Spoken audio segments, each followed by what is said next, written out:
What up? What up? What up? What's going on, man? Shit, man. Hey, to the people watching, we about 4 minutes fucking late.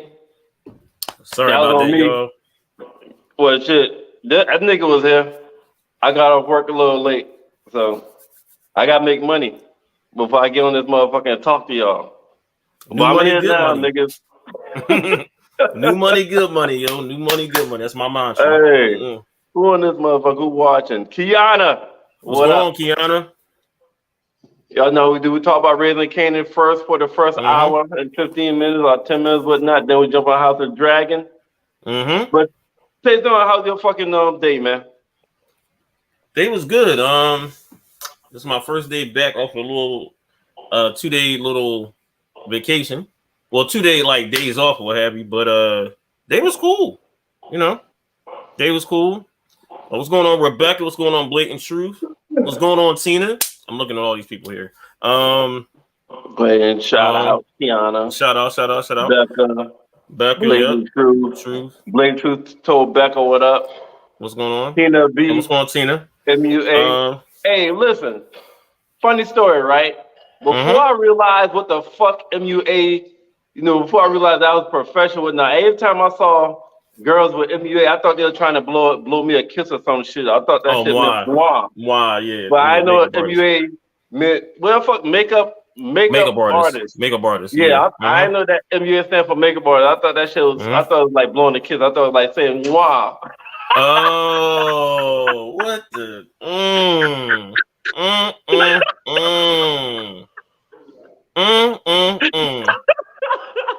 I'm not saying. Yo, that is wild. Yo, hell yeah! Thank you. Thought motherfucker I thought girls were trying to blow kisses and shit. Oh, thank you. Yo, Becca is crazy, yo. The Georgetown school system. Oh shit! Hey, whatever, Beck. You probably didn't know that shit either. You probably thought motherfuckers blowing kisses too. Shit. Oh, come on, my goddamn school system. You neither, damn Tina. Hey, my bad, Taison. You was telling us about your day, wasn't you? Oh yeah, my day was cool though. My day was good. Can't no complaints. No complaints at all, man. How was your day, yo? Oh, my shit was straight, man. My shit was straight. Good day at work. Had some other good shit from some other businesses shit. So yeah, that was good. All right. How was your weekend? Weekend was good. My Eagles 5-0 on the only undefeated team in the league. I mean, what else you want me to say here? I mean, what else? You know what? Enjoy that shit while you can. We're gonna have a good test of them trash behind Cowboys. So we're gonna see it. It is what it is. This is how I am. True. But other than that, yeah, it's been good though, man. I mean, look, my weekend was cool, chilled, worked a little overtime, and that's about it. Made some money then. Oh hell yeah, new money, good money, man. That's all I'm about. And plus, I'm working remotely, so I mean, I can work anywhere. So. Oh shit! You should stay traveling. Hey yo, I'm looking down because I'm sharing the fucking page to the Raising Kanan Power groups. Well, how's everybody else out there? How you doing, Tina? How you doing, Blatant Truth? Rebecca, Kiana, how y'all doing out there? How was y'all weekend? Yeah, y'all comment fast so we can start talking about this goddamn show though. I am not respecting nothing, Tina. I'm not respecting no star. Not respecting I forgot nothing. Tina, Dallas Cowboy fan. Well, look, I ain't respecting crack. Yeah, yes, Blatant Truth. Yes, I did. I'm fly Eagles fly, and y'all should look. If anything you want to know about me, I'm Philly to the T. Becca moving, okay. Blatant Truth, Becca moving. All right, okay. Cowboys down. It seems like for some reason, it does seem like for some reason, if you meet a female and they're a NFL fan, majority of fucking females like Cowboys. I have no fucking idea why. Yeah. I have no idea why. I don't know. Yeah, You Sunday know night that is may be gonna a be good epic. goddamn reason. My homeboy just said because they goddamn either punk ass dads or they punk ass uncles or they punk ass brothers, Cowboys Cowboys. fans. They just following Yeah, them. I Oh, agree. just like y'all know, I don't like the Cowboys. So I'm gonna talk shit about the Cowboys. I don't fuck the Eagles either. I'm a 49ers fan. That's what my older brother is. He's a 49er fan. Sunday night, yeah, Sunday night's gonna be epic. That's gonna be one of the. I wish I was in Philly for that game. It will be some trash talk on social media for me. If everybody Yeah, know me who follow me, it will be some street trash cool. talking.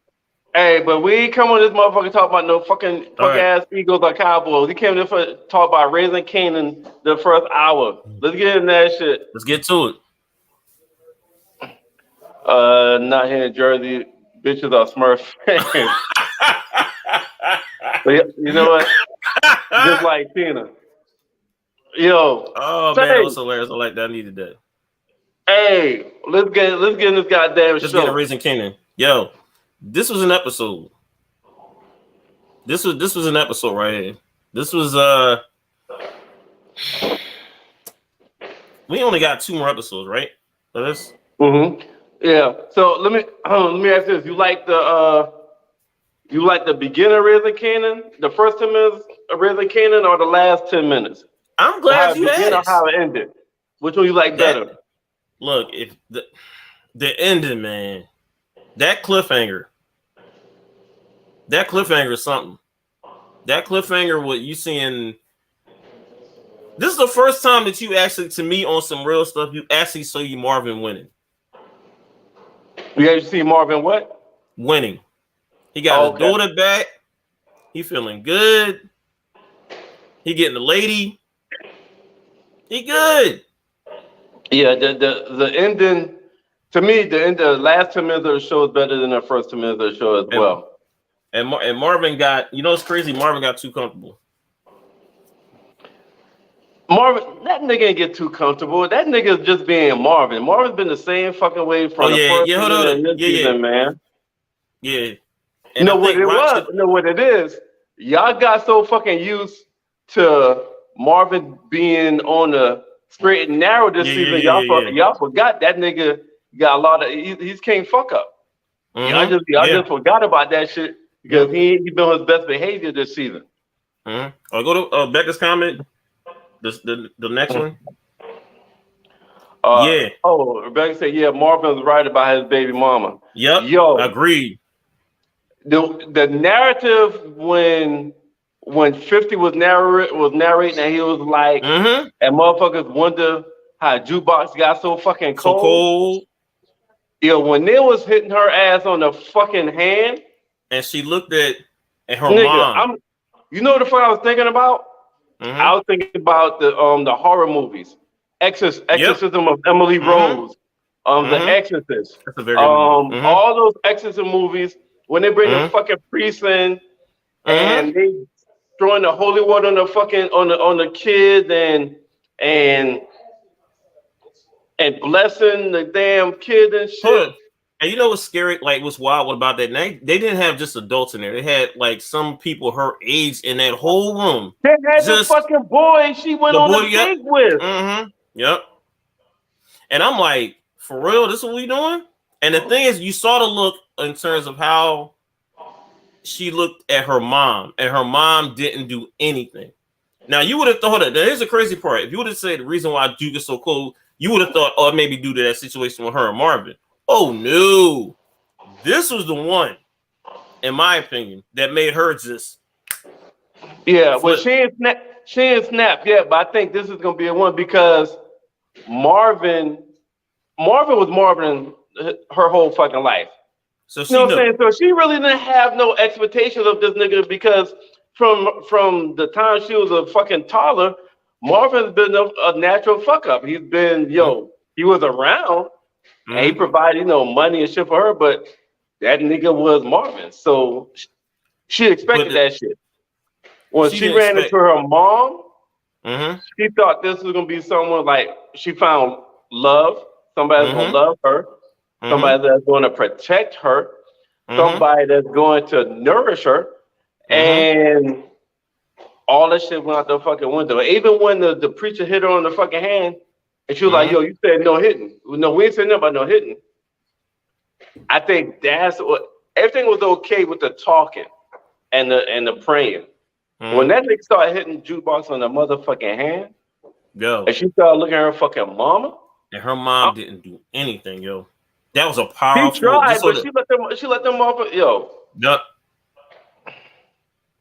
And then that's what. Go ahead. Right? Now I was saying, like, we need to go to the comments and I can talk about that. Like, when she looked at her mom and just saw, like, you saw them tears falling up down her eyes, yo. Like, and what made it even worse, or what made it more believable? These motherfuckers is playing porn. Yeah. In front of her. I could not believe that. Making her look at this shit. She trying to look away, and they grabbing her by the fucking neck and making her look at this shit. Like that whole scene. That was a powerful scene, man. That was a what? That was a powerful scene. That was a powerful scene. That was. I can't. You know what? I don't want to use the word powerful because it's too positive. That was a real fuck. To me, that was a real fucked up scene. Yeah, I agree. Like I agree.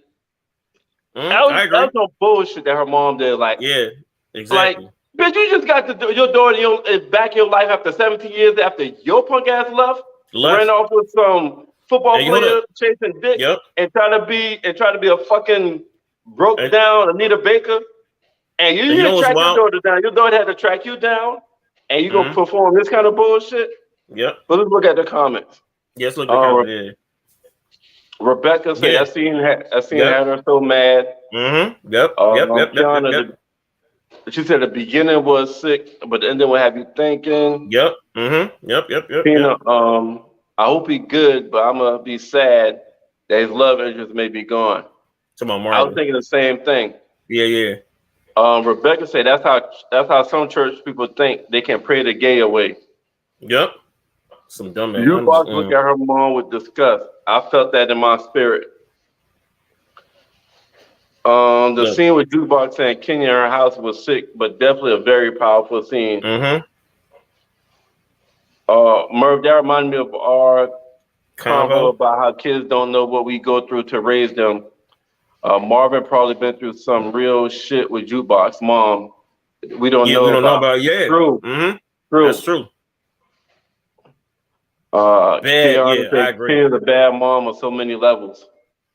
And you know what's wild though? What's the crazy? Like, we noticed this too. I didn't really realize until we was talking about this. She always called her Laverne. Majority of the time she called her Laverne, and Marvin never called her Laverne. He always called her Juke. I can't remember one time he called her Laverne. Can't remember that. Not one time. Shit, you remember when the damn boy ran up on her? Her mom said, "What up, Juke? You paying for stuff now?"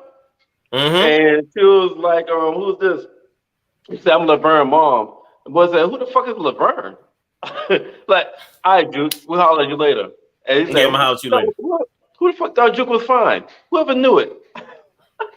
Hey, this is my question too. Tina, I was thinking the same thing. At what point did her mom realize that she was a lesbian? Yeah. Was it because she was a boy crazy or the boy that liked her?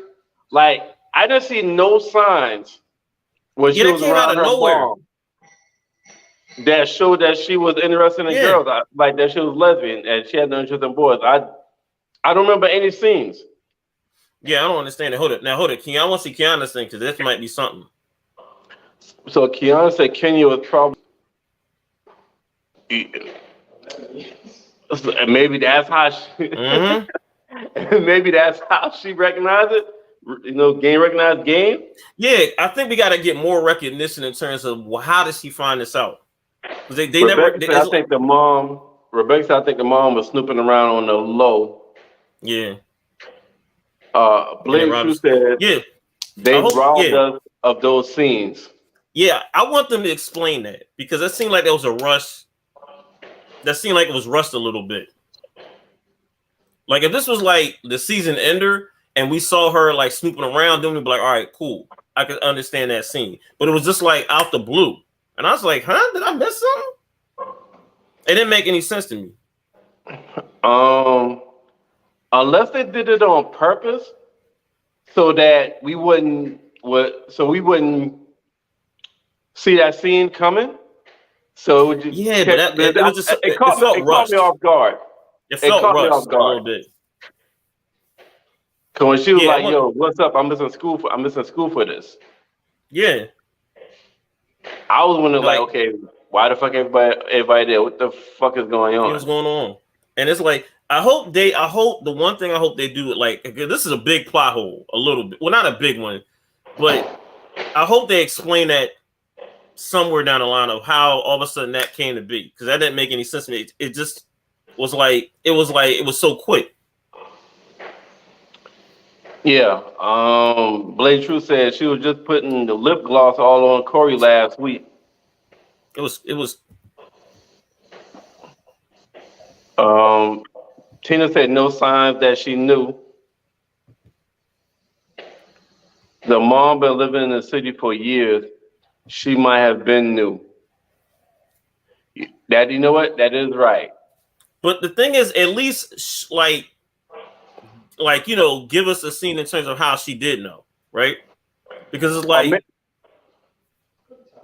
we might find out. Maybe we might find out in the next episode or later in the season how she knew. I hope we do. That's all I'm asking is that. I hope we find out that. Keon said they could have definitely broke that scene down because I was a little confused by how her mom knew too as well. Mm-hmm. That was my goddamn question as well. Yeah. Like, it felt like we missed an episode. I was like, when did this happen? maybe because of how odd she looked when she was talking to the boy, and maybe her mom could tell that when she gave the boy her number, it didn't seem authentic. You know, if something would have been said during that scene in terms of how she knew, I think we would have been like, all right, cool, right? But nothing was like said. It was just like, all right, Juke, we know this. I'm like, well, how do y'all know? It was just weird. That was just weird. Blatant Truth said it was rushed. Even Marvin going back to Kenya's house with Juke. Where was the dialogue? Now that part I don't think was rushed. Because he saw her burning the clothes. Well, Marvin, y'all know Marvin is impulsive. So hell yeah. They didn't have to really build no dialogue on this nigga going to approach his baby mama about that bullshit. I mean, let me ask y'all this. Y'all find out your baby mom or your baby dad did some real bullshit to your kid. You're not really waiting. Within the next 12 to 24 hours, you're going to approach his ass as well. Mm-hmm. So I don't think that part was rushed. I think that was realistic. Where she might not have been no dialogue. He might be like, yo, we're going to see her ass tomorrow. All right. Yeah. Rebecca said, I think that boy was sent the jukebox to test her. Hold up. Even if that's the case, at least tell us in that scene that was the case. You see what I'm saying?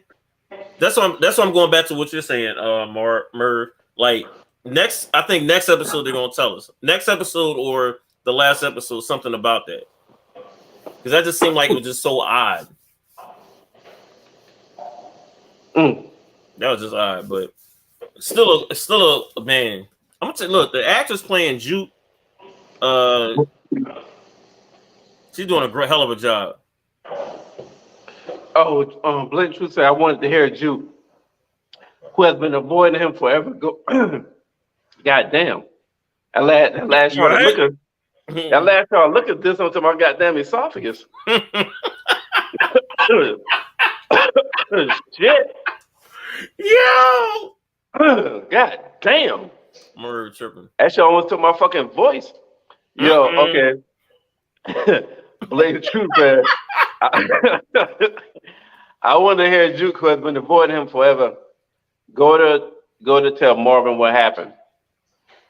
I think that's what we have to basically. After she burnt her clothes, and then Marvin went over there. I think that's what happened. I think right after that scene, I think we have to assume that's what was said. And also I like how she called him, and that scene that we saw with him going to Juke's mom's crib, right? And when Juke basically cursed the mom out, did you notice Marvin just let her rock? He stood in the back and let them two just talk. Let them two just talk. You know what else? You know what else about that part I like? Mm-hmm. When she slapped the fuck out of Marvin, Juke Dad. Juke was expecting that nigga to flip it because that's what the fuck he do. Yup. And he kind of braced a little bit. Yeah. But when she yelled out, "Dad," right there. That's how you knew the mama fucked up. Yep. The mama fucked up to the point Juke called Marvin Dad. Yeah. So the mama fucked up. First time that we heard that. Ever.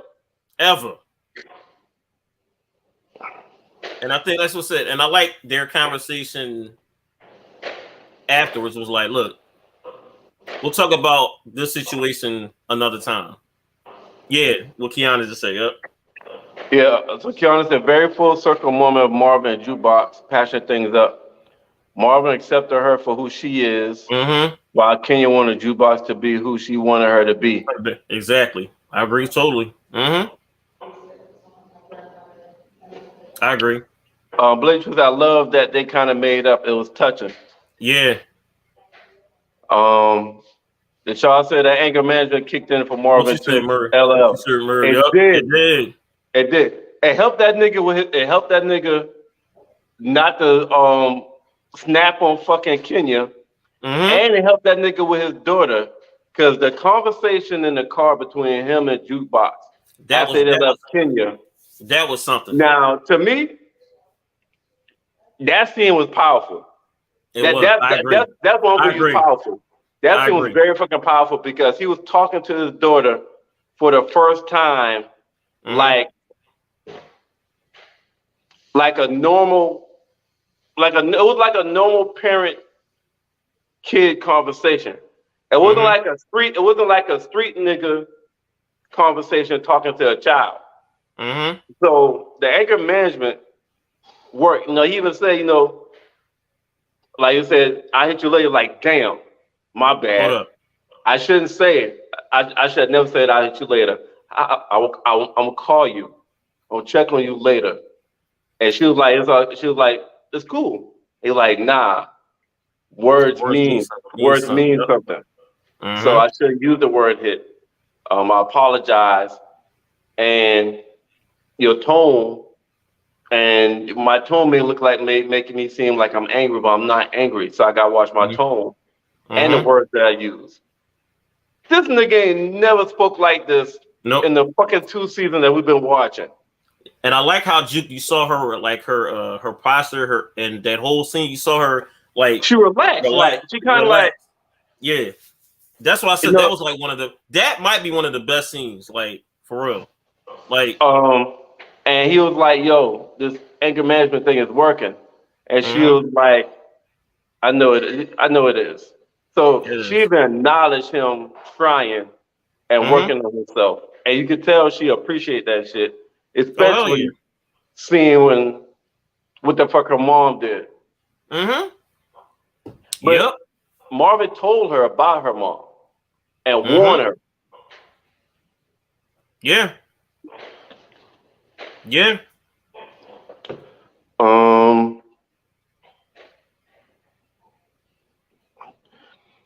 Jukebox knew Marvin did the best she could. She just wanted to be rebellious. I agree. She just wanted to be who she is. Whoa. I don't think she just want to be rebellious now, but no. I disagree with that shit. Huh? Especially the girls. Now I don't think she was just trying to be rebellious. Marvin created that fucking undertone between them, that separation between them. He did. Facebook user, I have a feeling something's going to happen with Marvin though. Power rarely has happy endings. You ain't lying. Whoever this Facebook user is, let us know your name because it just says Facebook user. But that's a good little thing. Kind of a good point. But they can't kill Marvin, can they? Nah, Yo, he they can't do one of that, the can best they? characters, yo. I could see the psychiatrist, well, the therapist lady. I think I could see her dying, and that switches Marvin into. The Shaw Cox said, yeah, it was. Blade of Truth, the best scene of the episode. I agree. Between Marvin and Jukebox in the car. Yep, I agree.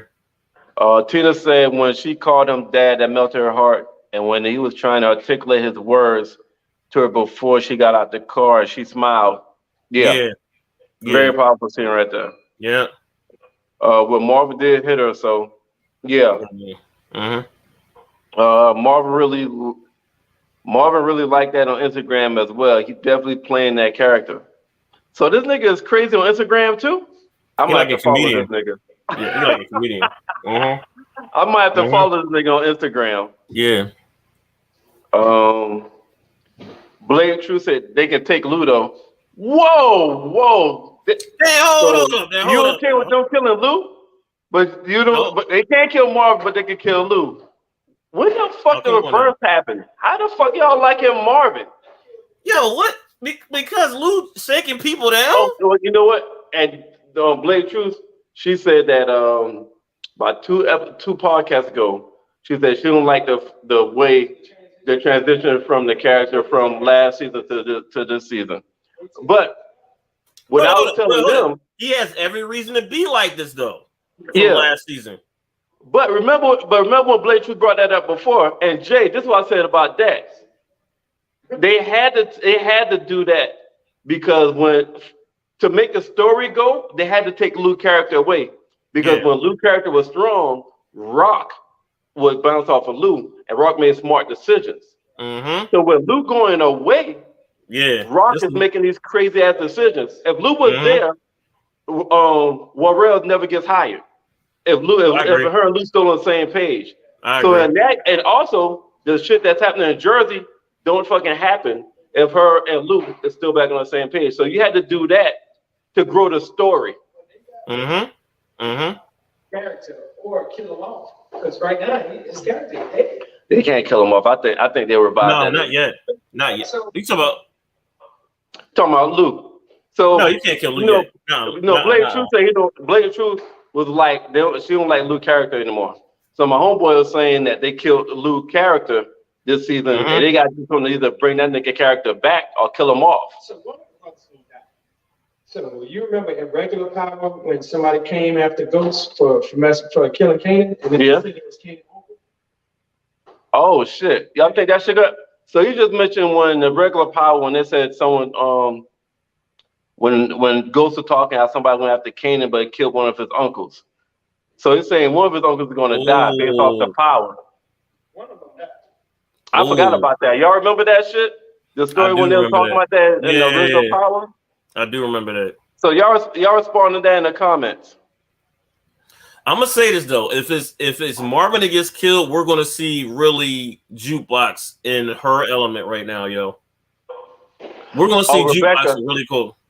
Rebecca, right? That body, that crown body popped up. Yeah, well, so that could lead to Lou demise right there. Yeah. Hold it. Keep going with the comment. Let's see. All right. Tina said, "You spit on me, I'm gonna react too." Talking about Jukebox to Marvin. Yeah. Keanu Lulu fucking up big time. He is because he's still doing a hobby. Keanu Lulu moving sloppy, dumping Crown's body in the bay instead of burning or burying it. And hold up, that's another person that's missing. That's missing Rock, because he see them and like, what are you doing? Like he's really like they both just like you said they play well off of one another. Merv and both of them, if you can see it, it's like they're like a well-oiled machine, and now them being apart, they're each basically fucking up. Right, you know what? That's a good point. That's a great fucking point. Because it's not just Rock fucking up. It's like Lou. Because if he was with Rock, Rock would have been like burn that body. Like hold up, like she did up top. Yeah, right. Blade Truth. Let's see. Keon said Lou better snap back to reality real quick, or he dead. Yep, I agree with that. Blatant truth. Zisa will be Lou's downfall. She is crazy. I think she's gonna set him up. No, I think she's just crazy. I think she like gangster shit and she likes to fuck. And see, hold it. The thing is, he said that what kind of is going to be bad. Like anybody want to fuck me. I'm looking like, Hold up. Knowing that she saw you kill, Crown. I'm like, all right, look. Yeah, but you say, but listen, when she saw this nigga kill Crown, she had this smile on her face like she just got fucking wet. It's almost like that shit is a turn on to her because when she saw this nigga kill Crown, it's like, yo, we're gonna do the body. And then it was like, now let's fuck. That's all. Mm-hmm. Yo, hold up. Anytime violence happens, she wanna fuck. And also, hold up. Also remember though, she's the only one that can tie Lou to that body. But also, yeah, but I mean, she will also go to jail too. No, you're not understanding what I'm saying. She's the only one that can tie Lou to that body, Lou to Crown's body. So she might need to go. Oh, yeah, I got you. But Lou ain't gonna do that. Rock might do it. Keon says Zisa is trying to distract Lou enough to all Cartier to take over the music business. You know what? That's a good point. Cause remember, that's Cartier's artist. Right. Remember that. That's a very good point. Blake True said when Lou put the gun in the DJ guy's mouth and she went to laughing, I knew she was crazy. Mm-hmm. That chick is wild, yo. She wild as shit, yo. That chick is wild. She into that gangster shit. Gotta give it up to her. I'm looking like, yo, she is stuck around. I like this. A lot happened this fucking episode. A whole lot. We talk about a lot of shit, but still so much more shit to talk about. It's fucking crazy. It really truly is. Is. Keon said that bitch don't care about Lou. She want dick. Yep. Sure do. She sure do. She don't care at all. Okay. I'm basically got to go back to what Kiana said before about trying to distract Lou. I'm still thinking that's the case too. I wouldn't be surprised if that is too. All right, so look, what y'all think about the development of Kanan and Detective Howard relationship and the detriment of the decline of Rock and Kanan relationship? It's crazy how that shit's really going like this. Mm-hmm. To the point where this nigga left Rock, that goes left Rock to go on, end up spending the night at the Detective Howard house. Oh yeah, Howard's my fault. Howard, yeah. What's going to happen when he finds out they've been talking secretly behind his back? They who? Howard and Rock. Like they basically been talking, like every now and then, but they've really been talking. I don't think that's gonna. I don't think he's gonna give a fuck about them talking behind his back. I think he's gonna give a fuck about his mom knew and didn't tell him a motherfucking thing. Hold on. You know what? Hold up. Oh, that's true. That's true. And you know what? Also, too, what I like too is this too. This is what I didn't like about Kane in this episode. Right? He gets mad at his mom for basically threatening the pedophiles. I'm gonna call that his girlfriend's mom. He was like, not a pedophile. That nigga, what, 18? What, 17, 18? I think she's an amazing woman and needs to be more like her. Right, right. Both of them grown. Yeah. What are y'all talking about? You talking about Kyoto? Would you? Listen. If I find out my 17-year-old son fucked somebody's mama, we're gonna grab drinks. No, but you draw.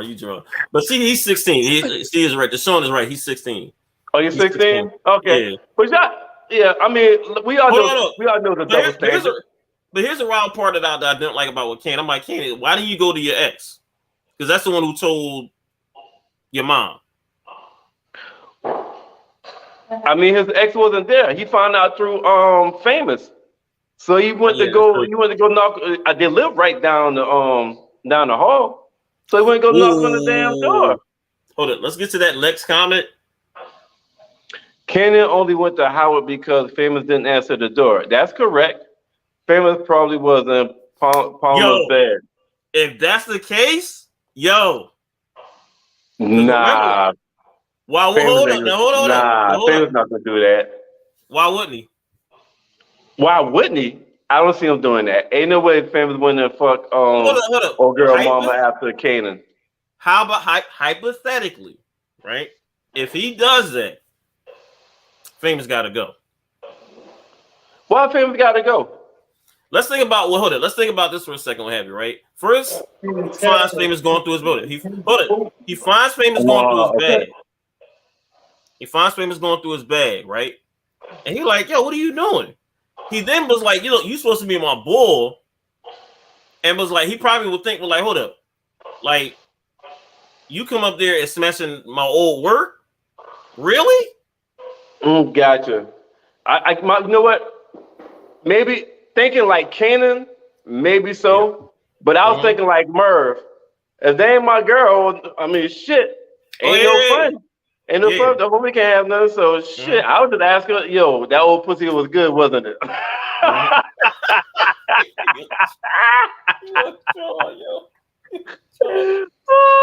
You are drunk. Kiana said, I don't feel like Kanan should trust Rock or Howard. I'm gonna tell you. Why you shouldn't trust Howard though? Yeah, Howard been why shouldn't he trust Howard? Rock the one that been fucking lying. Deshad said Famous got to go. That fucking talk too much for me. You know that nigga do talk too fucking much. Even his dad's like, yo, your boy's a clown. Everybody be saying similar shit about Famous, man. He like your boy Famous, man. He gotta go. Like he talked. Yeah, he was like he's a clown. He talked too much. Kiana say they both are lies. What the fuck Detective Howard lied about? Oh, that Andy Nosius. Yep. That's the one. Yeah, he definitely knows his fuck. How the fuck you open a fucking backpack and open up an envelope talking about I thought it was my homework? Yeah, no, like, you being nosy as fuck. You going through your boy's shit. But you know what? If he never opens, if he's not nosy and he doesn't open that fucking envelope, Kanan never finds out that Howard is his dad. That's true. That's true. So that's why they had him being nosy as fuck. Yep. But he is nosy as fuck. All right, we keep going. Famous character is weak. He gonna die in the finale. That would be something. I can see that happening. The Shaw said, Kiana, I hope so. Well, y'all fuckers, I didn't know y'all fuckers ain't like Famous like that. Damn. Rebecca said Rock is playing with fire with that dude she dating. Yo, Rock is playing that dude.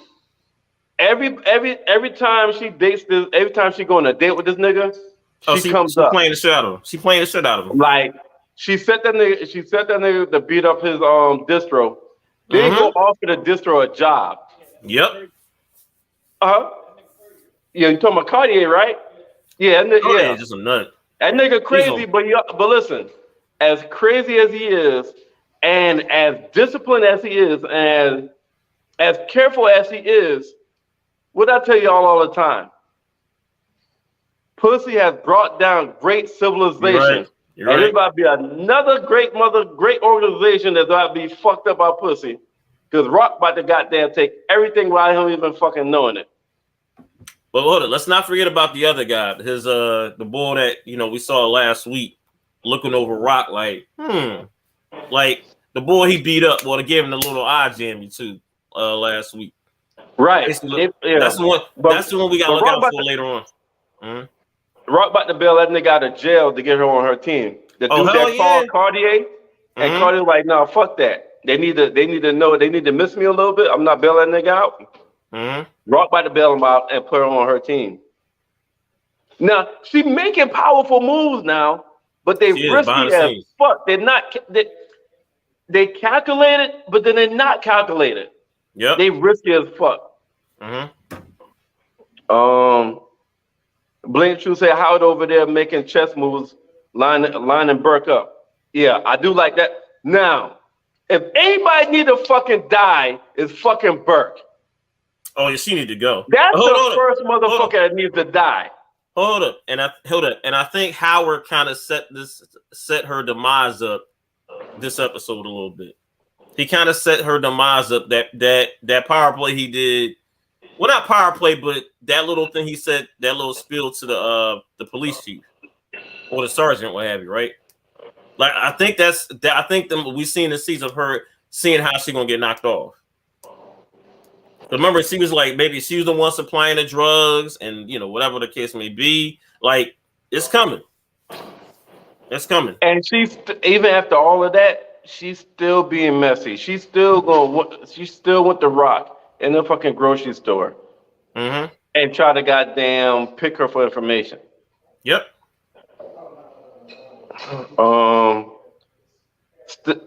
Stack said he's a clown. He definitely gonna get murked. What's going on, Stacks? Yeah, yep. They talking about what's the name? Yes, shot. Yeah, he don't even see that shit. He don't even see that shit coming. Talking about Cartier. Yeah. Keontae famous character is a waste. Haven't been to school in 2 weeks. Still off them drugs. You ain't lying. Deshaun, oh yeah, I want her ass out of here too. Yeah, yeah. Burke need to fucking go. I can't stand. Now that's what fucking nosy as fuck. Keontae Burke definitely need to be killed. She's miserable. Yep. Blatant truth. He went and put a bug in Nicole's dad ear last week. Yeah. Yeah. That's what I said. Like this was Howard really did his thing this episode. He put that bug. I was like, hold it. Went to the sergeant office. Like, have you like, oh, for real? Oh, okay. Nah, we ain't talk about that yet. Because we ain't talk about none of that yet. We saving that for last. No, that was a good one too. That was a good one. That was another good scene.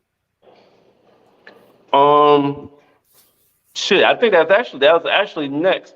No, that's not next. So Marvin, the topic of Marvin and that whole situation is next. So we talk about how Marvin finally fucked up. And this nigga fucked up bad. This nigga basically got the mafia, the kingpin of the mafia son killed.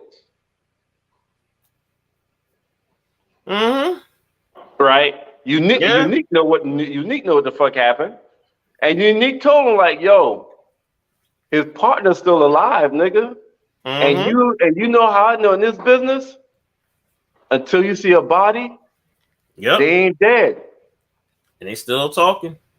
That's the first time I seen Marvin rattled in any episode. That nigga couldn't even light his fucking cigarette. He was like, that motherfucker was just shaking his shit. Yes, he did, yo. Couldn't light his fucking cigarette. And Unique said, yo, nigga, you in a world of trouble. Yep. I couldn't believe that. That was the first time I was like, dog, what are you doing? And then still try to hide it when they had the meeting. Right. Until Unique was, because Unique told Rock, he want to see you one-on-one. For what? Fucking need to see me for? Shit. You what the times tell me. And what Unique did? Ask your man. Ask your brother. Ask your man. Ask your brother. Ask him. Yo, Rock just had so much of a disappointed face, and she was like, "Marvin, what'd you do?" Marvin, and then when she found out, she really was like, "This motherfucker." Keon said, funny part of the episode is when Rock called Unique the Mafia Whisperer. That was hilarious, yo. Hilarious. Keon said Unique, a real one for that, but I know he's playing for the long game. Oh yeah, absolutely. Oh yeah, Absolutely. He's gonna come out on top. I think at the end of this season. I think that's gonna be like he's really back. He's really got himself really back into it now. So he's playing Switzerland right now, which is smart. All right, so they killed the racist bastard in the hospital. Yep. I enjoyed that fucking scene. Oh hell yeah! He had to knew he wasn't getting out that. Man, come on, dog! Like you're taking an outside joint and the son of the mafia dude dies. You think you're gonna make it out? Yeah, not happening. Not happening, my dude. So, Rebecca said that was funny when Rock put a gun on that neighbor. She told her 3 times too. That third time, she's like, "Look, all right." She pulled that gun out, put it to her head. Look, I ain't got time for it. All right, so Rock meets the dude, and they did some small talk, and he was like, "Yo, you know, I ain't gonna make it sound like my son was on the up and up. That nigga been doing fuck shit for the longest. Mm-hmm. All right, but it's still my son. And how we gonna balance it out, Rock? This is how we're gonna balance out, Rock. Your brother gotta go. So let me ask you this: when he said your brother gotta go, and the nigga said, "Look, really, it should be your son. Yeah, it should be your fucking son that goes. But he's a kid. We don't fuck with kids. Yep.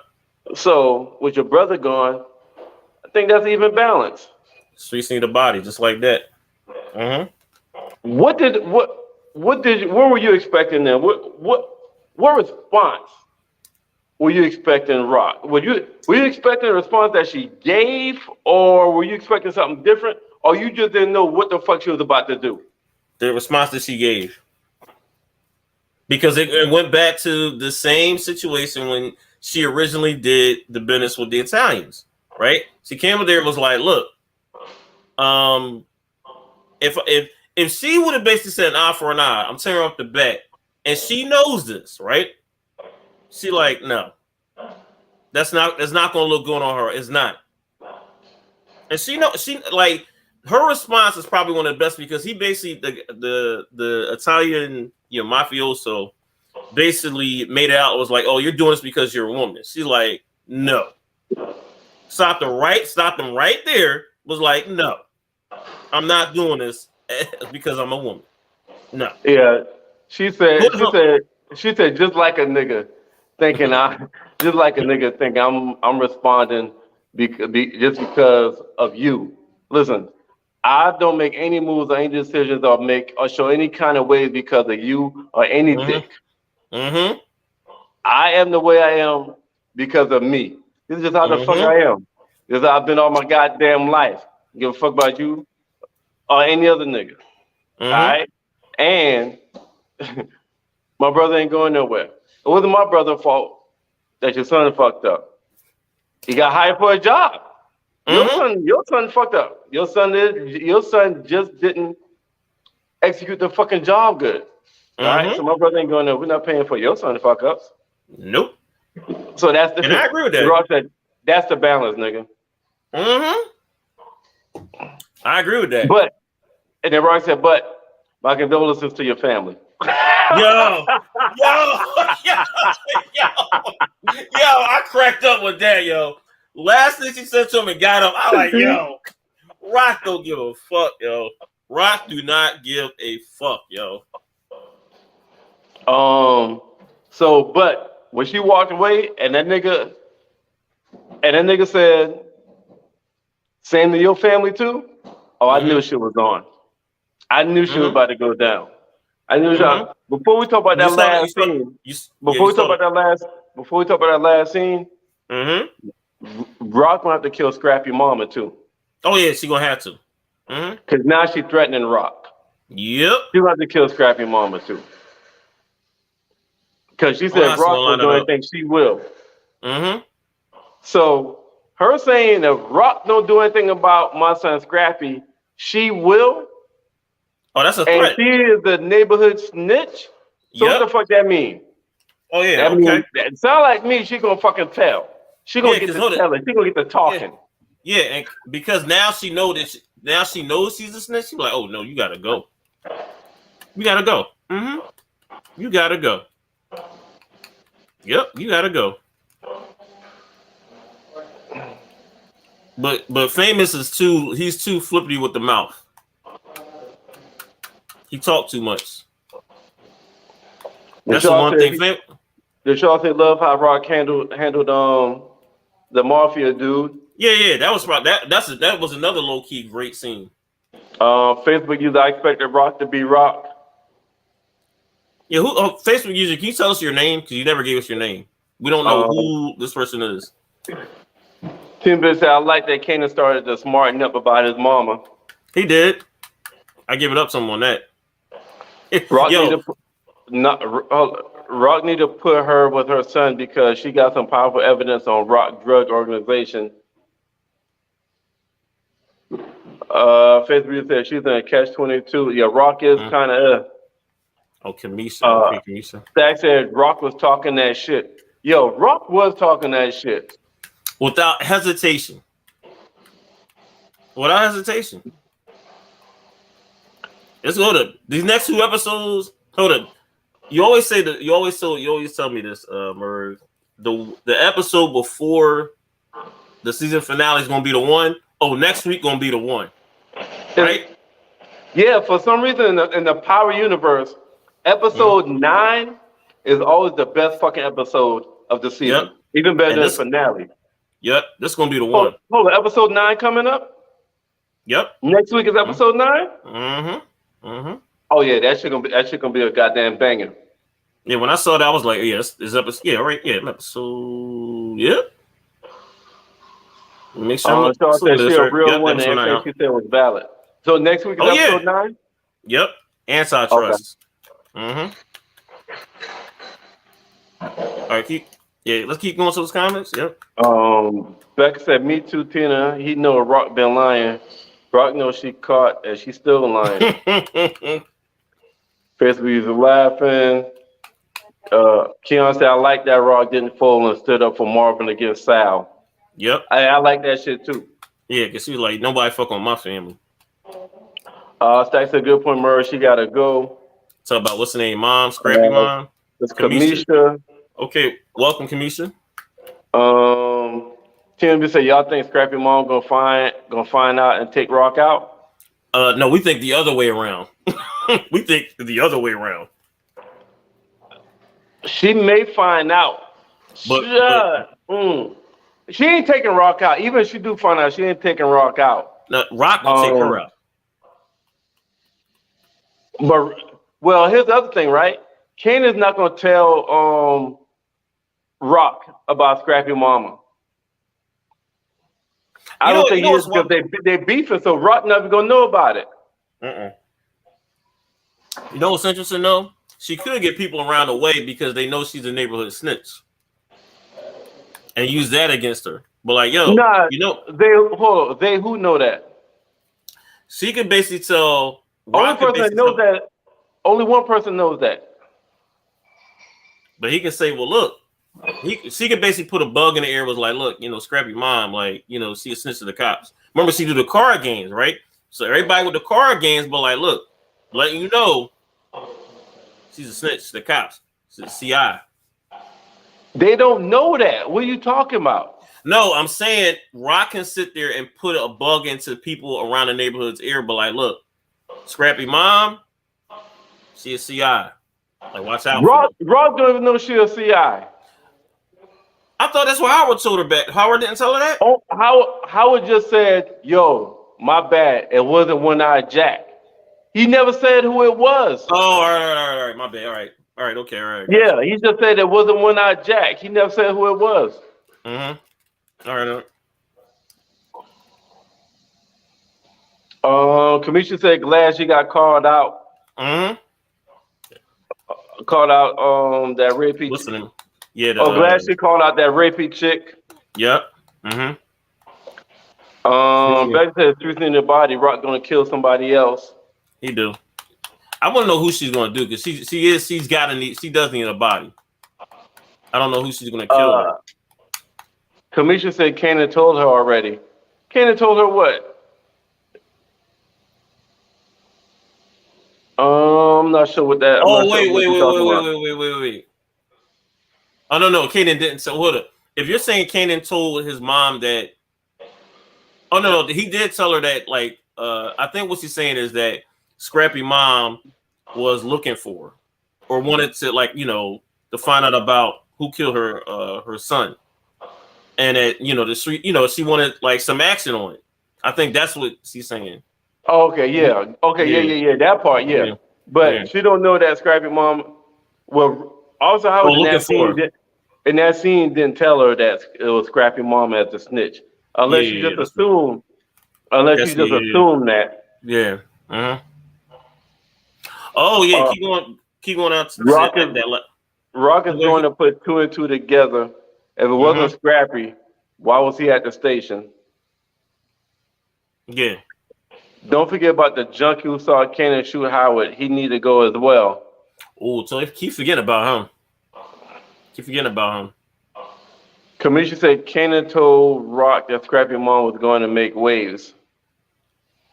Yeah, he did. Now he did say that. He did say that. Did Kanan say that, or was that? I thought that was 50 Cent narrating that said that. That was 50 Cent narration that said that. I don't think that was Kanan. That wasn't Kanan actually saying that? I thought that was 50 Cent doing the narrative that said that. I gotta look at that again. I'm gonna look at that scene again. Yeah,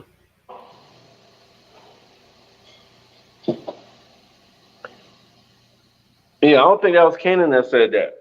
That was one of the narratives. So Ty, you got a favorite quote from this episode that stands out? I was trying to think of something, but I really don't have one. I do not have. That I do not have. You got a favorite scene? Favorite scene was the scene to me. A favorite scene to me was Rock talking to the mafioso guy. That was my favorite scene. How she basically stood up that loyalty. What's your most important scene in this episode, you think? The most important scene? That last scene that we saw. That last scene that we saw, the attempted when the guy jump out and shot at Marvin and his girl. Well, his attempted, his the girl. That's the most important to me. Yeah, because I agree. That's the most important scene because depending on who got shot, it would depend on what kind of war we have next week. Oh hell yeah! So that's definitely the most. I agree. That's definitely the most important scene. Hold up! Not only like who gets shot, but it's also character wise because imagine if it's Juke seeing her dad in the hospital. We're gonna see something like I'm gonna tell you the back. Juke is gonna be on some shit. Rebecca's favorite scene was with Rock and the neighbor. All right. Most important scene was Jukebox. Oh, Jukebox would that would be. That's a good one too. God damn, that's a good one too. That was a very fucking good one too, Rebecca. Yeah, it was too. That was a good one too. Keon said these last 2 episodes are going to be the most important factor going to season 3. Absolutely. Ty, who's your MVP of this episode? Who's your MVP of this episode? This is a tough one though. It is. This is a tough one because it's so much went down this episode.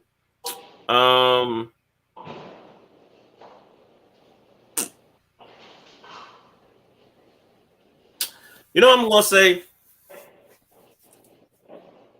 gonna say Marvin. Marvin's your MVP of this episode? Because of how he handled the situation with Rock. I meant with Juke. That like them bonding, him not losing his cool, him like actually having that important conversation. That because of that scene with him and Juke, I think to me that got me. That to me, and actuality because of what's going to happen next episode. I think because he's so important to me, that's the MVP right now. Because he's so important to what's going to happen this next episode, and because of everything that transpired, like the shooting happened because of him. The situation with Juke, well, you know how he handled it. Yeah. Stacks, come on now. Rebecca said, regardless of how Rock feel about Marvin, if he gets shot up, she's gonna go crazy. Oh, Fuck. Oh, yo. As fuck. Stack said nobody's MVP. The whole family's still fucking up.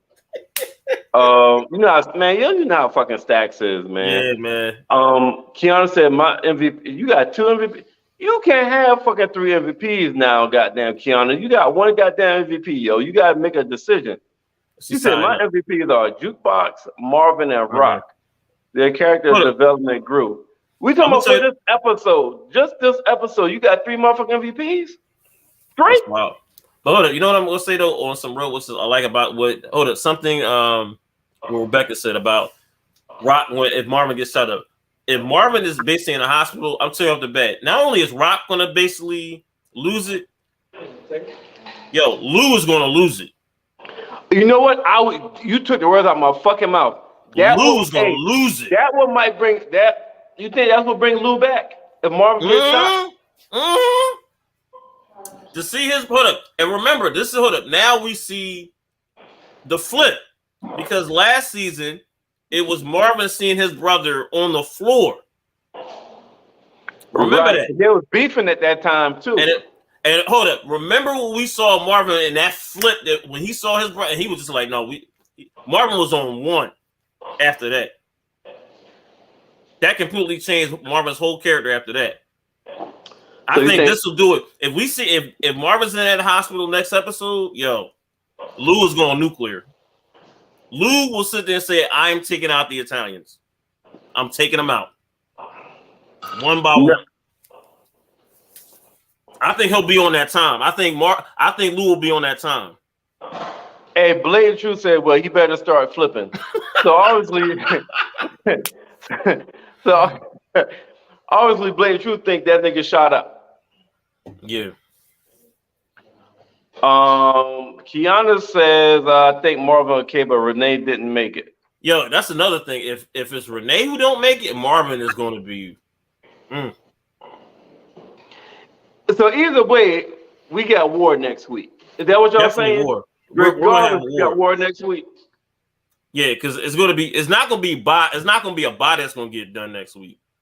Or these next 2 episodes, it's gonna be bodies that's gonna be happening here. That's the only way this type of war ends.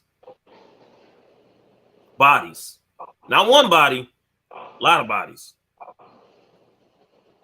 And this is going and you're going to, and the thing is also what's going to be something. I think it's something you said when we talked about the beginning part of the season. I don't see how Rock got the manpower to deal with something like that because remember, this is a New Jersey thing, and they have to answer. These guys from New Jersey have to answer to New York. Because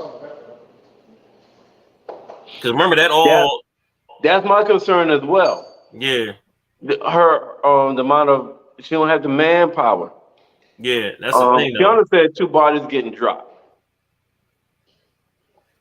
Is that next week? God damn, you got 2 bodies dropping next episode? That's what I'm saying. Next week? Damn. Next episode? Ooh. I don't know about that. Okay, Kiana, who's the 2 bodies? Yeah, I want to see who no way 2 major characters is getting dropped. I can see Renee as 1 body. Yep. Who will be the other body? There's got to be someone on the Italian side. No, I don't think she's talking about. I think she's talking about a nigga. She's talking about somebody black. She gotta be talking about somebody black. I don't know. So, all right, what the fuck is gonna happen to LaToya Luckett on character? Oh, we'll go to her account. We'll go to her. This is her response. Guy from the cabin. Yeah, remember. Hold up. Remember the Mafia Don said like you should have killed her, and he said, look, just give me another shot. Okay. That guy, remember? Gotcha. Now that makes perfect sense. And also, if he missed Marvin, like, dog, this is the second time you missed. Remember, this is the second time that he missed. He didn't kill him at the cabin, and if he misses Marvin this time, this is the second time he missed. Jimmy, up. So that's a, you know. Oh yeah, she got to go. Scrappy mom. Well, I can agree with that. So what y'all think about to happen to Juke Mama? Y'all think she about to be written off? Y'all think she about to be written off the show? Scrappy mom? No, Jukebox Mom. What y'all think about to happen to her? No, I think they keep her around. I think we're not done with her mom just yet. I don't think we're done with her mom just yet. Right. Like, well, what else could they? I don't see anything else that they could do with her because, right, Jukebox don't want nothing to do with her now, and that was her shit. That was her role in the fucking show. Only dealing with Jukebox. She had no other services outside of Jukebox. But here's the wild part. Like the one thing I think you probably are going to do it because, Crown Body gonna start an investigation on Lou. Oh yeah, that's gonna be something. That's a good question. Yeah, I can see that. Jukebox Mom gonna leave again from Juke Life. That's what I'm thinking. All right, here's the funny part about that. Jukebox not gonna make it. We don't need her character. They talk about Jukebox Mom. Jukebox Mama, yeah. Yeah, I think that's what she meant. Because I was like Jukebox. No, we need her. Even Play True says she's not needed anymore. Everybody's saying she's not needed anymore. If that's the case, and this is the thing too, at least explain this week's episode to us. Please do that. Nah, I think she's done. Well, I don't think we see her no more. All right. Even though they're in the same city, that's the crazy part. I mean, unless they have her leave and have her come back next season or like season 4 or some shit. Yeah, that's what I'm thinking. I think she's gonna be a recurring character, like not recurring, but like pops up in and out, like pops up in and out. Yeah. I can see that. I can see that. That's what I meant. I don't think we see her like, but the only thing I want is to explain that scene that we were talking about that didn't make sense. Like it didn't make any sense of how that transpired. Because everybody else. Go ahead. What the I agree with that too, Rebecca. Rebecca said she was only brought to the show why Jukebox got so mean. Right. I agree with that. I think I think her purpose was to show why Jukebox snapped. What y'all think will happen when Cartier find out? Does Cartier find out this season that Rock is going behind his back recruiting niggas? That's a good question. Do y'all think he finds out this season? I don't think this season, but I think he's going to be the enemy for her next season. Yeah, because she got her hand full of the Tanya. Kiana said she's a waste of a character. She needs some dick.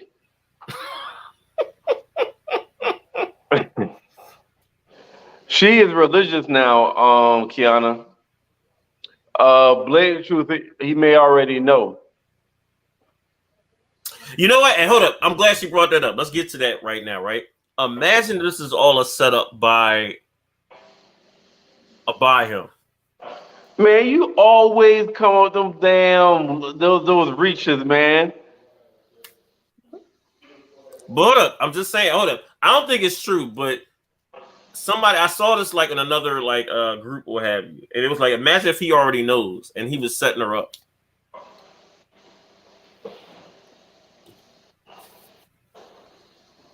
I don't think so.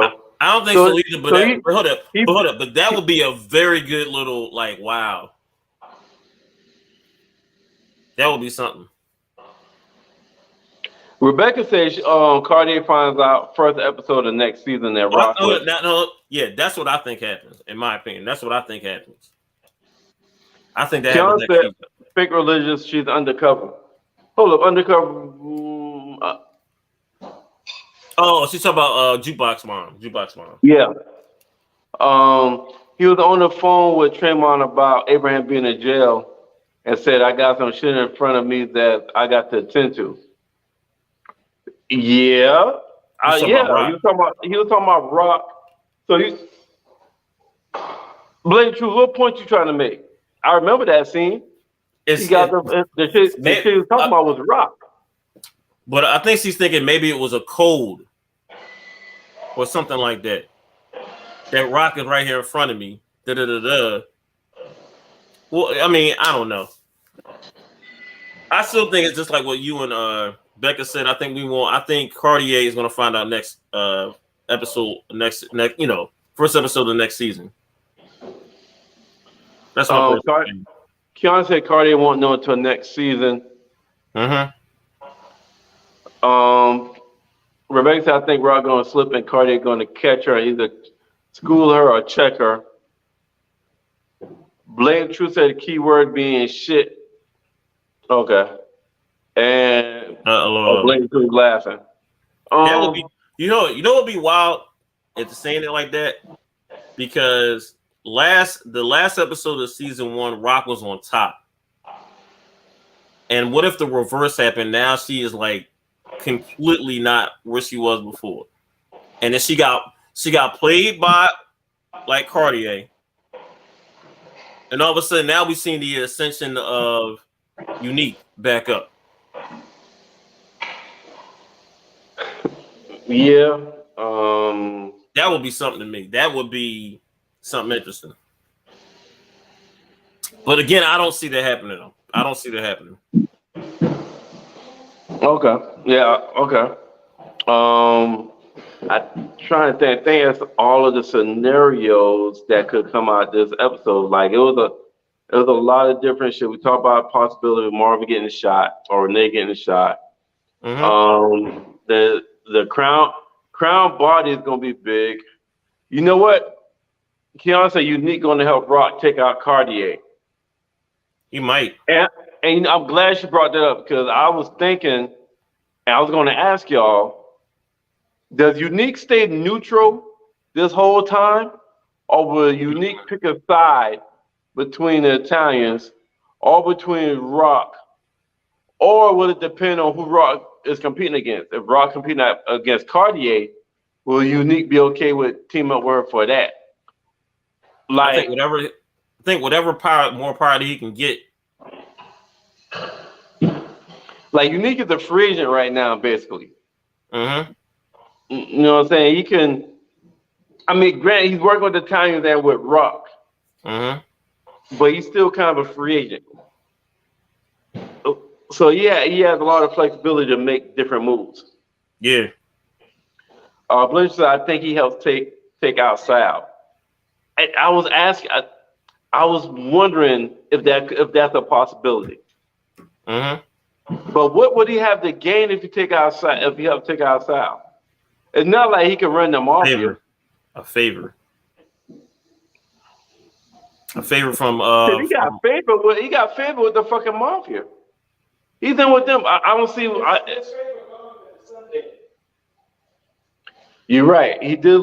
Okay, his connection was with the son, and with the son being dead, he might not be as strong or connected with the mafia. Yep. Because remember, the Italians only see is just like, dude, why are we keeping you around?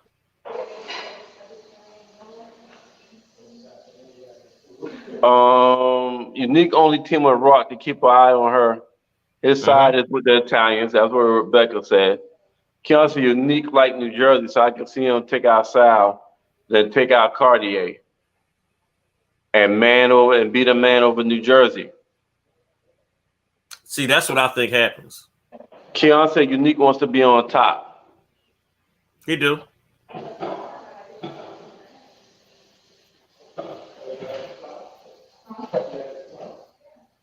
I can see that happen. I mean, I can see definite like. To me, unique is going to be the most important character moving forward. These next 2 episodes, because whatever he decides to do is going to change. Is going to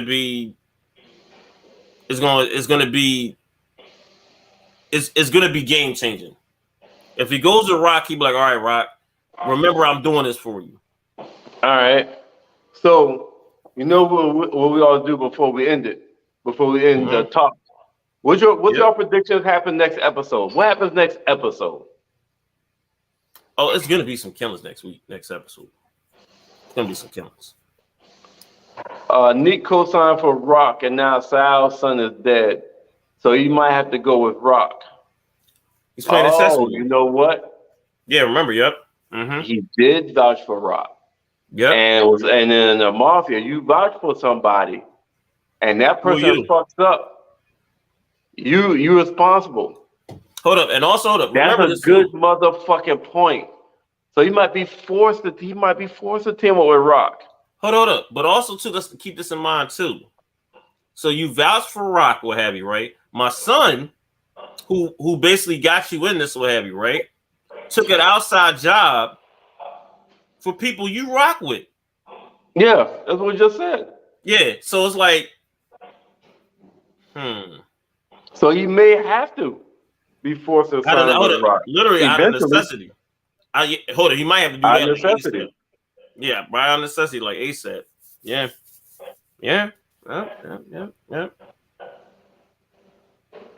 Rock gonna make a major mistake, and she gonna need Unique. Shit, she already did that. Yeah, she needs Unique now. it ain't later. She need him now. Especially if it's like if there's anything, they're definitely gonna need Unique now. Kiana gave her prediction. She said 2 people gonna die. Rebecca, did you give your prediction? Blake Truth, did y'all give your prediction for next episode? Ty, you got a prediction for next episode? Well, I do feel there's gonna be some bodies. I still think it might be. I think it might be Scrat's mom, and it's got to be one of the Italians. I think it is going to be the guy Jimmy. So I think what Kiana said. I think those are the 2 things I think is going to happen. Okay, besides people dying, y'all. Have any predictions besides people dying?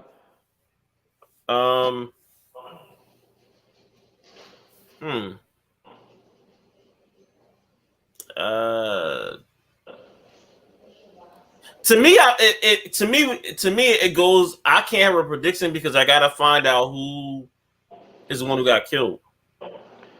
Nigga, that's why it's called a fucking prediction. What are you talking about? All right, you know what? You can't make a prediction. You find out who get killed. All right, I'll give some predictions, y'all. Y'all killing me. So I'm thinking Marvin and Renee both survive. But I think Marvin's gonna be the one probably the more fucked up. Marvin's gonna be the one in the hospital. I don't think he dies, and for some reason I don't think Renee dies either. But if she does die, Marvin's gonna come. Marvin's gonna come back with vengeance. I think it'd be an episode with Marvin snap, and be an episode with Jukebox snap. She gonna see her dad like at such a like that place. She ain't gonna want to see her dad like that. Well, no, I'm talking about just from Jukebox snapping from her mama bullshit. Oh yeah, okay. All right, if Renee dies, it's gonna make Marvin snap. That fear he had with the Italians before is gonna be gone. But for some reason, I don't feel like neither one's gonna die. One of them gonna be in the hospital. But I don't think either one dies. But I think it's gonna be Marvin. It's gonna be a role reversal where Lou is going to the hospital for Marvin. And he gonna snap. And yeah, it could be where Lou snapped and he get his kahunas back. He get his street shit back where he's all the way in. And that'll help Rock because those 2 will basically be literally together. For them to survive the Italians, Rock gonna need Lou. Oh, easily. Telling you. Easily. Blake Truth prediction is Famous will die. I don't know how, and hopefully Burke will too. Facebook user, shit's gonna hit the fan for Lou since Crown's body was found. Mm-hmm. Lulu get questioned by police on Crown body. Oh, yeah. Rebecca prediction: Kanan and Rock gonna go at each other. Marvel will make it, but it's gonna cause a war. Yeah. Blame truth: if they both survive, the two will get married. Whoa. Well, shit. Was it going that out? Was it going that goddamn far? Renee. But man, all right. Marvel, the counselor. Okay. Yeah. I mean, it could be survive. You know, survivors love. Mm-hmm. They're both gonna survive. Mm-hmm. Shit like that. Still getting married though, but I see them being a fucking item. I see them being one. Mm-hmm. And so, hey y'all, we went a little bit extra because this episode was a lot to unpack. And the next show we about to talk about, that is a whole bunch of shit to unpack. So it's gonna be a long day. You want to talk about? Hold on. We went from one extreme to another extreme. Yo. Yeah. Damn, Keon, as soon as I said we about to go to the next show, you asked said good night. But now I get it. Like we appreciate you. Thank you. Good night, you as well. Come back next Tuesday, 8 o'clock. Definitely appreciate y'all. Hey, Blake Q said, damn, he didn't even get the skins. Nope. Hey, that's why I don't think she gonna die. Oh no, Marvin have gotten the pussy since. But she was definitely feeling Marvin. I don't think they ain't gonna die. Nah. Neither one of them. Both of them gonna survive. Both are gonna survive. Mm-hmm. All right. Hey y'all. We gave y'all extra 30 minutes of Raising Kanan. The episode needed it because it was a lot to unpack. All right. Which me and Ty are gonna be on the motherfucker even longer. Because there's no way we could do House of Dragon in 30 minutes. There's no fucking way we could do that shit in 30 minutes. We might not even be able to do that shit in a fucking hour. Because... A lot of shit went down. Nigga. Nigga. Hey, y'all. Just let y'all know, we about to transition to House of the Dragon. For y'all that come on here at 8 o'clock for Raising Kanan. We appreciate y'all. We got 2 more episodes left. Black Mafia family starts at the end of the month. So we're going to transition right from Raising Kanan into Black Mafia family. Actually, hold on. I'm going to cut you off here. Hold up. It's only the documentary.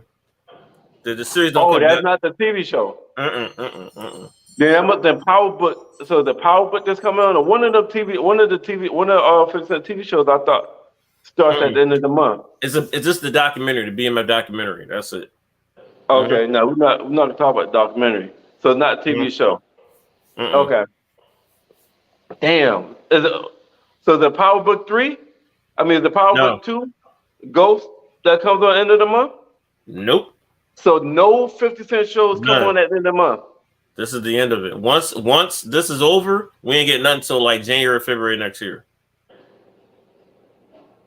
Okay. All right. Well, don't worry. We'll have some show to talk about when this go off. I thought it was a Power of 50 Cent show. Okay.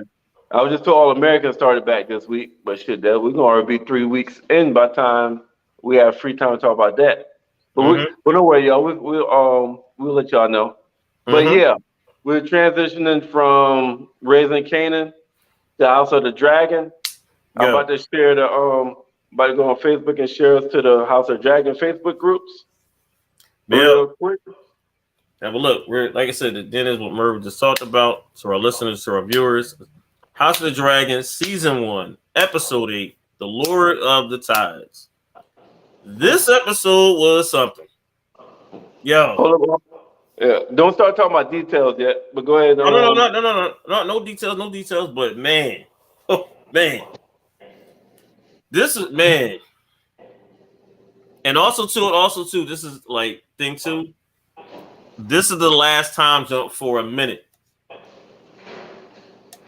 for this show, because everybody who saw this show saw that the kids got older, and this is the last time jump for a long minute, for a long while for this show. There's gonna be no time jumps in season 2. No time jumps in season 2. So remember that. So what the characters we're seeing right here, we're seeing all them in season 2. Well, we don't know. 2? Yep. There's no time jumps. There's no time jump.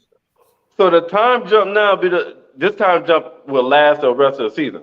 Yep. I definitely know that. So you thinking next season they're gonna do another time jump? No. They said that this is the last one. Yeah, for the show period, right? Yeah, for the show period. Yeah. Okay. Okay. All right. Because this time jump right here moved the kids. All the kids went from 7. The current time frame now is from 17 to 21. Yeah. All the kids, as far as like the kids that battled last week. Yep. Lost an eye.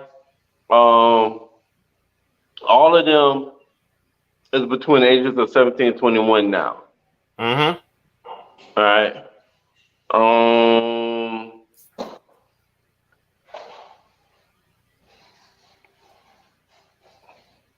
right, but let's just say it was 6 years. All right, so the time jump was only 6 years? Hell no, it gotta be more than that. So how old was it? All right, so if all the kids between 17 and 21, so you're trying to tell me that the youngest kid was 6 years, 17 minus 6 is 11?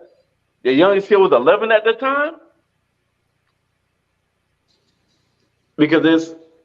Yeah, 6 years. I thought it was like a 10-year time. I thought it was at least a 10-year time jump. Bland Truth was right. 6 years. Only 6 years. Yep. Only 6 years. Okay. Gotcha. So let me ask you this. When this episode started, did you think the king was dead? Oh, yo. Sure did. I was like, this has got to be the episode. I thought he was dead. Okay. Why you thought he was dead though? Because I'm gonna tell you at the back. When we first heard when Damon got first, we gotta remember the beginning of this, right? We saw Damon get, he getting an egg or what have you, right? And you see him get a note. And when I saw the note, I was like, "Is this it? Is this we finally they're going to go to to the thing for the funeral?" And I was like, "This got to be it." Because all I kept thinking about the last whatever weeks was like, "How's the king still alive? This dude is just hanging on." Oh, that makes sense. Yeah. Hey, you know what? Hey, Chris. You could come on. I forgot you was on that show. I forgot to ask you. You could jump back on. But no, Blame Truth. I was asking in the beginning of the episode, did you think he was still alive? Or did you think he was dead? Like when the episode first started, and like what Ty was talking about. What did you think? Hey, Chris, jump back on. We played and we beat them. Huh? All right. Yeah, this was that's what I thought. Like, what did you think, Merv? Blanchard said yes, I did. So she thought the king was dead in the beginning. She thought he was still alive in the beginning. Man, I wasn't. I wasn't fucking sure because uh they showed Damon, Mm-hmm. they showed Rhaenyra, Mm-hmm. and then they showed Allison, and they showed Otto, Yeah. and they didn't show the king. So, and then they showed them an Iron Throne. So I was wondering. I I wasn't really sure. Hold on, hold on. All right.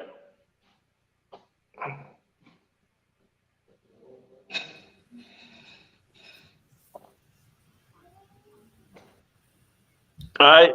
Hey, Welcome, welcome, Mo Chris. What's going on? what's up? What's up? Chilling. Yeah. I'm All right. here in the So he's backstage. he watches House of the Dragon. Yeah. All right. All right. So yeah, so he's gonna come on during the 9 o'clock ones to talk about House of Okay. the Dragon with us. All right. That's what's up. All right. So Chris, in the beginning of the episode, at the very beginning, did you think the king was dead or you thought he was alive? Now I thought it was like something dealing with the king for sure with that note. I just didn't know what the note was saying. And just trying to use context clues on how like when Manera was speaking and All stuff right. and how they gotta go back to a king's land. And I was like, oh, okay, something must be up with the king. So I definitely thought if he wasn't dead, it was something like he was about to die or something. You know. Gotcha. Um, let me ask y'all this. I, Before we jump in this episode, was this was this y'all would this be your top 3 episodes of the season so far? Mm. I'll put it my top 3 for sure. I might Okay. have to put it. I might have to put it up there. Not gonna hold you, yo. I just All don't know right. what order. I just don't It- know where Yeah. I place it. you know I'm about to ask you that. You know I'm about to ask you that shit. All right. You got it as you got your top 2? um, I was just That thinking about yo man.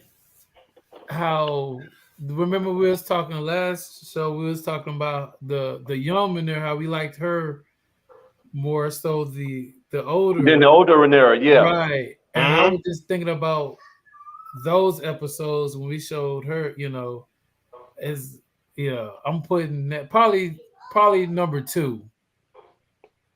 Probably number 2. That episode. Mainly because of the shock value of old buddy, you know. Yo. Okay. Yeah. Yo. All right. Listen, this is my number one. This is my number one Number one. episode. Let me listen. Listen. Hold up. Before you do this, you're talking about before the episode when Damon just went like Damon was just like the last 10 minutes of that episode when Damon just went whatever, right? And Yeah. basically, and before that, Yeah. Yeah. Cause look, I'm listen. hold up. You know But what I reason? understand. Hold up. I'm gonna give it. All right, I give it to you. I understand that, but man, woo. But no. All right. I'm gonna say this, and then we're gonna deep dive. Mm-hmm. One of the things that made me fall in love with Game of Thrones, Mm-hmm. even though the action scenes was fucking crazy Mm-hmm. and dope, Mm-hmm. it was always the kind of like the behind the scene, the mind game, the strategy, the chess, Mm-hmm. I agree. the unpredictableness of Yo. it. And All that's right. what made me fall in love with Game of Thrones, right? Mm-hmm. And this episode right here was the first episode where I felt like I was watching Game of Thrones, the original one. Now, All granted, right. I can see that. it didn't have like those big action scenes like the previous episodes this season. It was chess moves. It was chess moves, and it If was chess moves being this episode. and it was Mm-hmm. it was unpredictable as fuck. It was a lot of shit I did not fucking see coming. I agree. And when the shit happened, hey, I went full. I'm like, like so. This was the first episode of the season. And I was like, oh my fucking goodness, I'm going nuts while watching this shit. That's why I say that. Well, you know, it wasn't any dragons in this episode except for the beginning. It didn't need any. So Blade True, good question. What did y'all like the first 10 minutes of the episode the best, or did you like the last 10 minutes of this episode the best? See, the first 10 minutes was the first 10 minutes. Not much happened. That's when Damon got the letter. Yeah. You know, he grabbed the dragon's egg. Yeah, got the letter and shit. It wasn't too much action in this one like that. Right. No, it wasn't. It was just a lot of great chess moves being done in this episode. Just a whole lot of great chess moves. And some chess moves I didn't think was gonna play itself out though, and it did. So let's deep dive. All right. Blade True's got last 10. I agree. I agree. But it's this top 3 episode. So Vaemon, this nigga has been throwing shade at Rhaenyra and her kids for the last couple episodes. Even during the funeral last episode, he was throwing shots at Rhaenyra and the kids, talking about, I'm the one true blood. All right? Yeah. So it should have been surprise y'all that this nigga made a move for the throne after his brother got injured. I'm gonna go ahead, Chris. No, it didn't surprise me either because you know, as y'all stated, like he's by the book. He's very traditional in his house. Yeah, and his brother share the same sentiments. So I guess now in his brother's absence, he felt like he has to be that one. And now I do think it is a little bit of personal gain, but you know, you can talk because he had the leverage and he used it, which as you see how it play out, Hold it. But also too, let's not remember, it's not just Rhaenyra he went after though. Let's remember the younger version, like what, 10 years ago, he went at Daemon too, trying to do that mutiny bull crap. All right, let's not forget that. So it's all personal with Varmint. Like it's all personal with that whole situation. All personal. Hey, Blake Shoes just said the same thing she's talking about in her comments. Y'all said it at the same time. Yeah. So as I saw that, I was like, he waiting for this. He been waiting for this. Yep. Because he went at Rhaenys as well. Yep. The wife. Yep. Hold it. You saw her granddaughter though. She like, wait, hold up. What you doing? Yeah.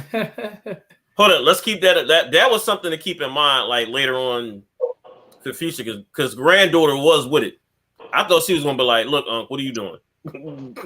And it's like you always gotta respect her because she was up to be a queen at one point in time. So that always gonna be there. That's not gonna, not going. And I know we're gonna talk about that later, but you know what? She kind of got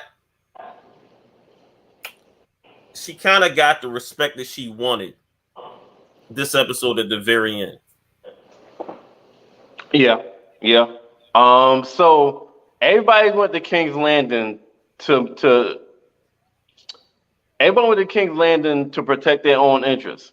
Vaemon went to talk with Allison and Otto because they're speaking for the king. Was Otto sitting on the damn throne, or was that Allison? Wasn't Otto that seemed like he was sitting on the damn throne or standing in front of it? He didn't sit. He was standing in front of it. He didn't sit down. Okay. Yeah, he never sat down. He's speaking on behalf of the king. Yep. Okay. All right. So you know something? Hold on. You know what's something we didn't see this episode? Maybe if I'm wrong. He might have said. No, I don't think he sat down. I think he we didn't see him sit down until the dinner. The dinner, yeah. I thought so. Yeah. Look at Blatant Truth. See, Blaze Truth say yes. Otto sat down. If I had to double check, I say, did he? Was he sitting? I think So he did. Wow. Yeah, so he was. Yeah, I thought so. He was sitting down on the throne. Oh, all right. Well, okay, all right. Okay, all right. Well, wow. That's interesting though. That's interesting though. So yeah, Otto, speaking on behalf of the king. So Vaemon went to King's Landing to speak his part. And then Daemon and Rhaenyra realized they got to go to King's Landing as well. Hell yeah! And Rhaenys, Lord Corlys' wife, went to King's Landing. So everybody in King's Landing, but Rhaenyra tried to make a last-second move to unite her and Lord Corlys with Rhaenys and their kids and her kids. But she got shot down because Rhaenys was like, "Yo, I already know they're going after you. I'm not fucking with you. I like the offer, but I can't fuck with you because they going after you tomorrow." And she knew it. Hold up, another chess move. She's like, I'm protecting my hide. I know what's about to go. Oh yeah. No, don't respond to that. Hey, Blake, you're going too fast. We get to that. You're going too fast. You're going too fast, Blake. Yeah, we get to that later. You're going too fast.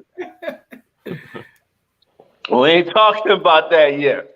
Yeah, we get to that later. We get to that later. We still that was such a good one too. We get to all that right, later. so go ahead, Merv. So the Rhaenys turned her down. I said, I'm gonna stand on my own on this one. All right. So Vaemon then went and talked to Alicent and Otto, like, yo, whoever runs the seas is in debt to you. So would you rather a little boy, or would you rather me? I mean, the nigga had a point. It was fucked up the way he went about it, but the nigga had a point. But what people slept on is Rhaenyra still had one cheat code. She got one thing that nobody else got. She is the daughter of the fucking king. And this nigga is still fucking alive. So she went to him and was like, do you still believe? Did you believe when you told me about Aegon and his dream? And do you still believe that only the heirs should know about this? If you still believe that, I need you to show up to this meeting. And you got to name Lucerys as the heir, as for over the Lord of the Tidelands. Hold up, it's crazy. If I'm right, in that same scene, she even doubted it herself. She was literally doubting herself. This is the first time I was like, wait, we getting doubts? Yeah, like first time we got doubts. Everything's against her now. Otto and Alicent, she know they don't fuck with her. They're making decisions now. And Vaemon don't fucking like you. Nope. So you had to make one last effort to Rhaenys, and Rhaenys told your ass no. Yeah. What the fuck you gonna do now? She has you had to make one last effort. Let's go to daddy. Yep. And go to fucking daddy. A straight great Hail Mary to a dad. Like you know what? That's a perfect motherfucking analogy right there. A Hail Mary. She had to do a Hail fucking Mary. You know what? I'm gonna play y'all fucking comments when I get to that scene. I'm I know that's the scene of the whole fucking to me, that's the scene of the whole fucking Oh hell season. yeah. So Hell I yeah. ain't talking about that yet. All right, Hell yeah. I'm building up. I'm building up stacks. I'm building up blatant truth.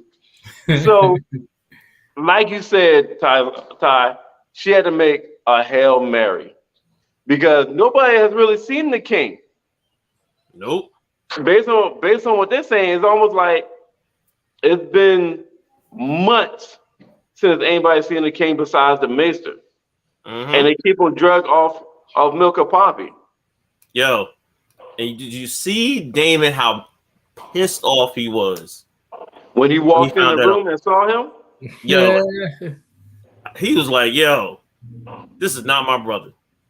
This is not him." That hurt him. I mean, that hurt him. Though.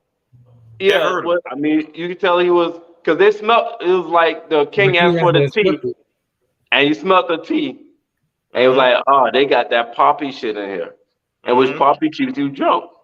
All right, so they wouldn't even approach Allison about that shit and Otto. Yep. Now this where shit changed. The king told Otto, "Yo, I don't want no milk of poppy." No, he said, "I'm coming to the petition tonight." And did you see Otto's face? When that nigga said, "I'm coming to the petition tonight," I'm coming to dinner. Oh no, I lied. He said he's coming to dinner. My bad. Yeah, he said he's coming to dinner. He didn't say that petition. He said, "I'm coming to dinner." And Otto tried to give him some more of that milk of poppy. He said, "No." He was like, I "No." don't want any. All right. So that first caught Otto off guard. But man, I still don't think he's gonna make it. Now let's fast forward. Now let's fast forward to the scene of the motherfucking season. So you got Otto sitting. I think this is what Blake Truth talked about. Otto was sitting on the damn throne. Yeah. And doing this scene right here. So Vaemon made his speech. Right? Then they gave Rhaenyra a chance to start talking. Rhaenyra didn't have a fucking chance. Everybody knew that. Yep. But yo, they forgot that Rhaenyra's the daughter of the motherfucking king. And when that motherfucking door opened, that was like all that air came out of that room. That whole little bravado, everybody against Rhaenyra, that came out the room. Yo, the king came in that bitch like oh, y'all must have forgot. Exactly. Y'all must have forgot.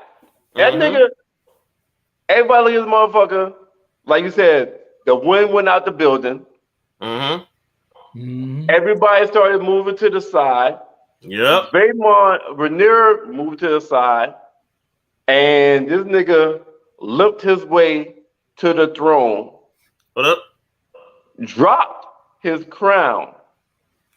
I'm gonna get to that. I wanna go ahead, because I wanna go tell you something about that scene. Go ahead. Damon picked up the crown.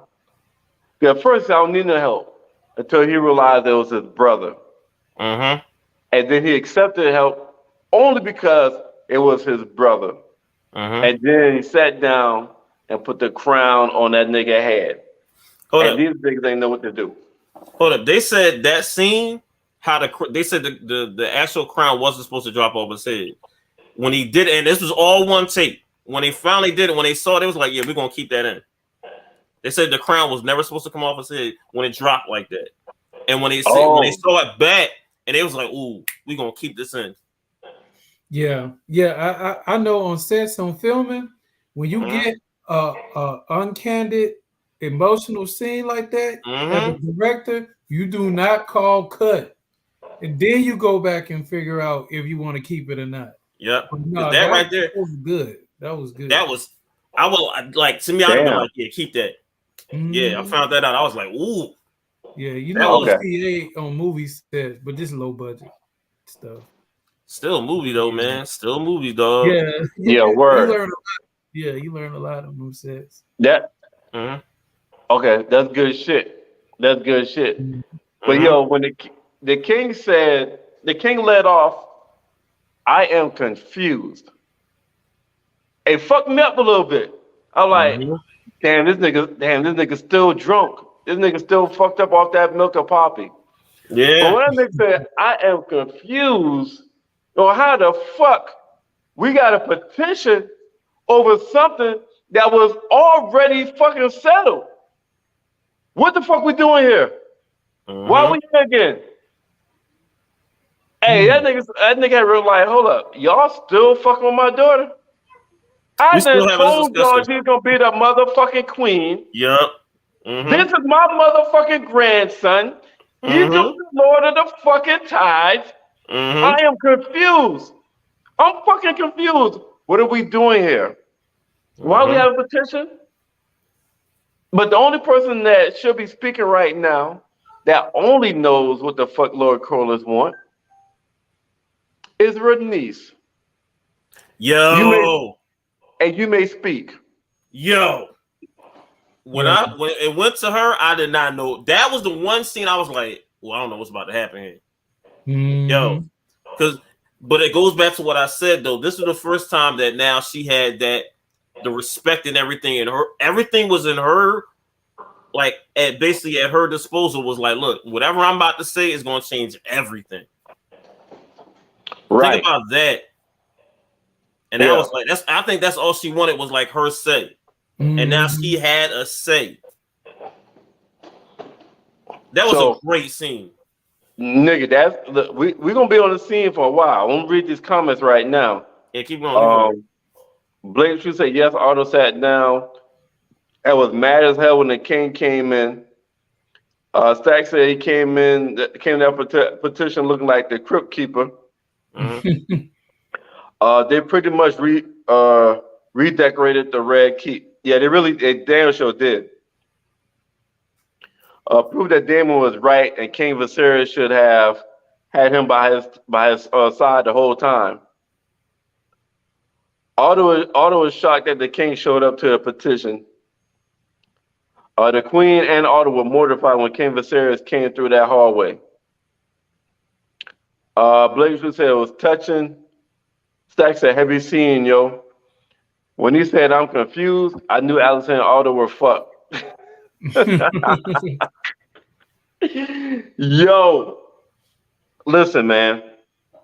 When I saw that nigga walking down that hallway, my mouth was open the whole fucking time.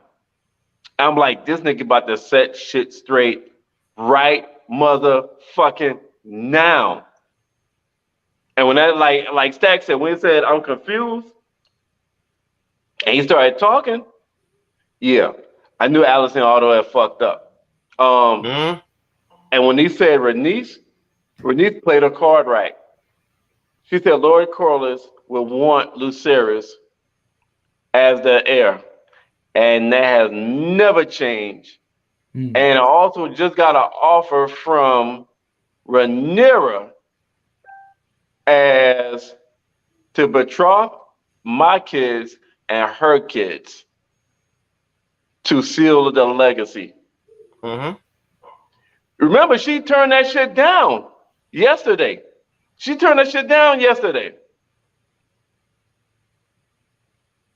Hello? No, listen. No. Oh. She turned it down because she just knew the king was dead, or when they went to, make her claim, that's why she turned it down, because she knew Rhaenyra was dead.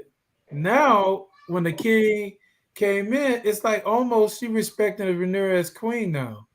So it's like, I'm thinking that it's gonna be I think she's gonna be by her side. I think she's gonna support Rhaenyra as queen, and I think. Yeah, definitely. Especially after I don't know if you got to it yet, but no, we ain't got to it yet. We start. You heard everything we talked about. We ain't got to that. We just on the scene right here. We ain't got to that part yet. But yeah, Renice Matter of fact, our goal is this. She might be her hand. Or maybe not. Ooh. Oh, I get that. That would be like fucking dope. That'd be real fucking dope. Mm-hmm. Renice definitely made a chess move, yo. Renice definitely made a chess move. Because she turned it down the day before, accepted the day of when she realized the power was back in Rhaenyra's hand with the king alive and with the king coming back to speak. So definitely a fucking chess move. Everything, like I said, this whole episode was nothing but a lot of big chess moves. The hand thing, you know what? That's a man. That man. That would be dope. Woman. Hold up. And I'm gonna tell the back because right up like this episode, and I know we'll get to that later, Merv. We already seen the battle lines being drawn right now, right? We see it. We know it's about to happen. And everybody's gonna need help on either side. Hold on. And you know what? That would be a great move for Rhaenyra because she needs somebody that can navigate for her a little bit. That can tell her like, look, bring it back a little bit. This is how you do things a little bit. Let me talk. She also needs somebody that sees shit differently. Yeah, exactly. Mm-hmm. Yeah. And has the experience. Now, Renice made her pitch. The king accepted the shit. The king validated the shit and says, yo, we'll have, this is what it is. Here comes fucking Vaemon.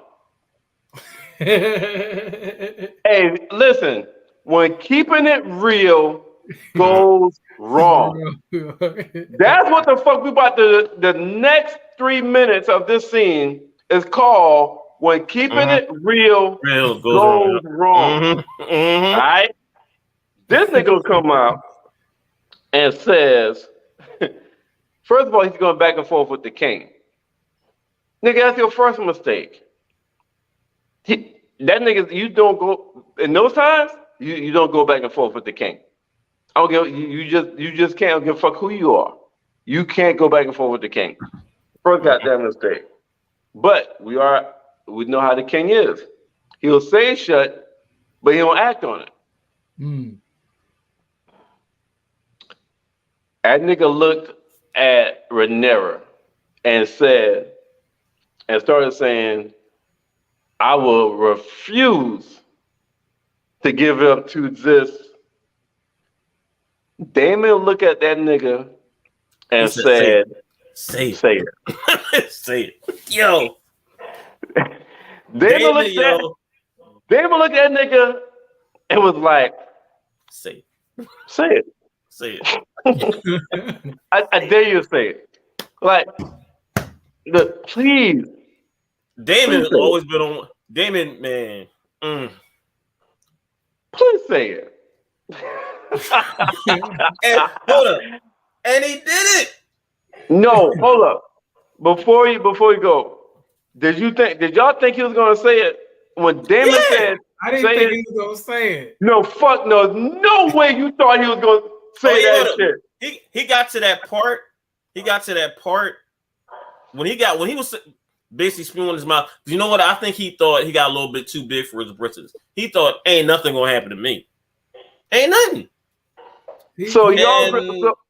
So when Damon said, say it, y'all thought this nigga was gonna have enough kahunas to actually say what the fuck he thinking about Rhaenyra and those fucking kids? Yep. Yo. I did. Because he was loaded. I didn't think that nigga was gonna say it. You saw the speech he was giving. He paused. The nigga paused. Hey, when Damon says he was talking, and Damon said, say it. Hold on, Rika. What up, Rika? Bye, Rika. Yo. You're late. You should have came on 8 o'clock with your late ass. when that nigga said say it and he paused, I like that. I knew that nigga had a little bit of sense. That nigga had a little bit of sense. Mm.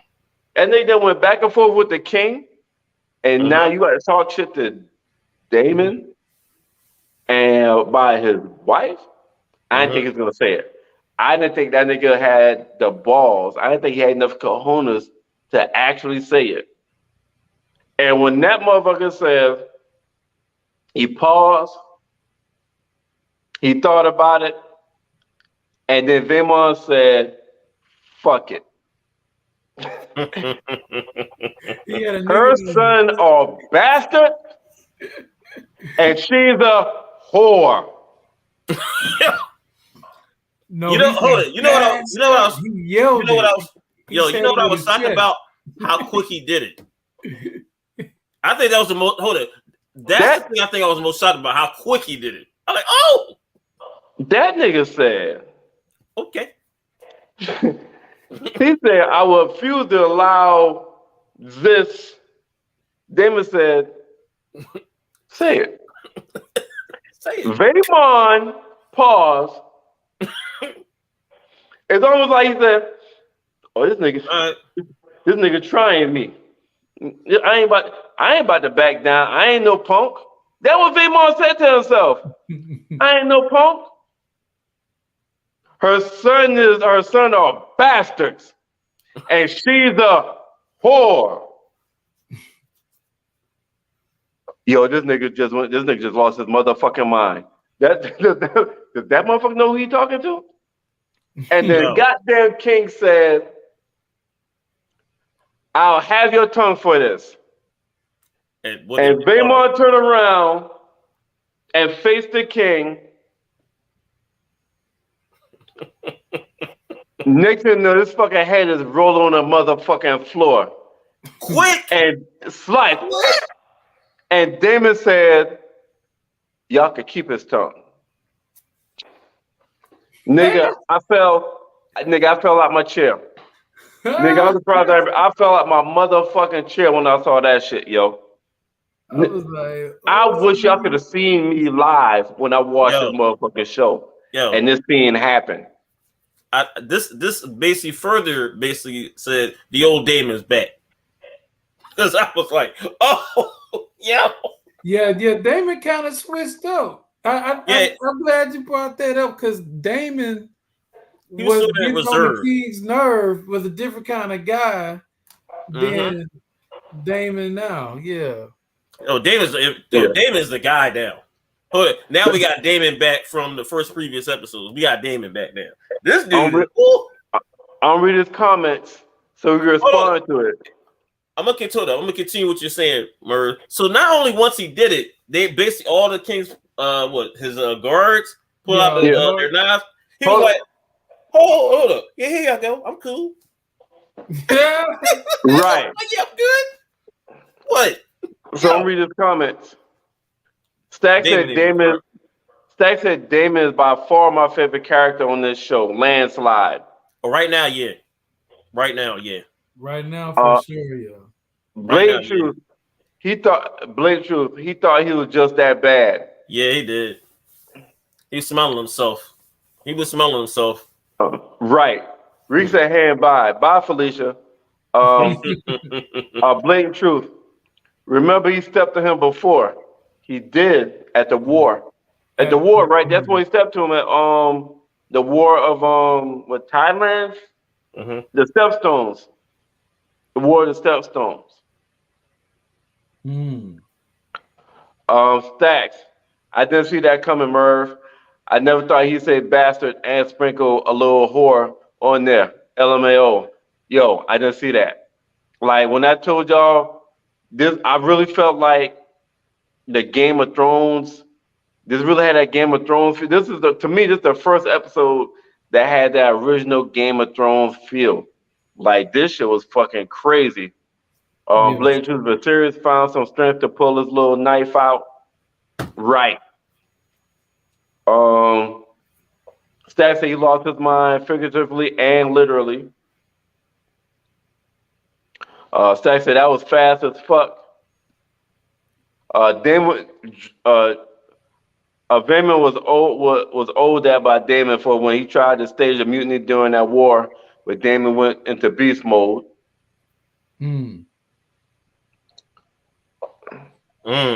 Yeah, yeah, Yeah. I agree with that totally. Because that was lingering. That's the reason why I brought that up. That was lingering. And I think Damon was like, oh, you know what? This is the perfect time for this. This is the perfect time.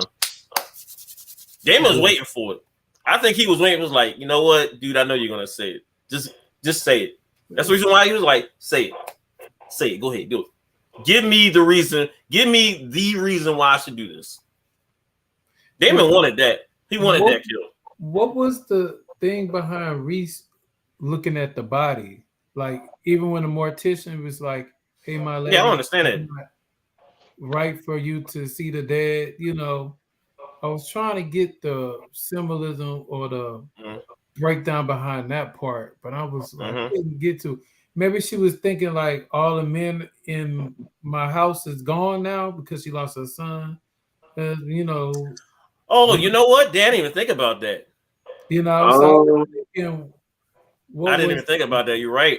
Yeah. That's a very good question.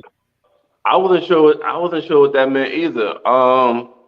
Or maybe they gotta go back with his head, or disrespectful, or I wasn't sure. I might have to go back and watch that part as well.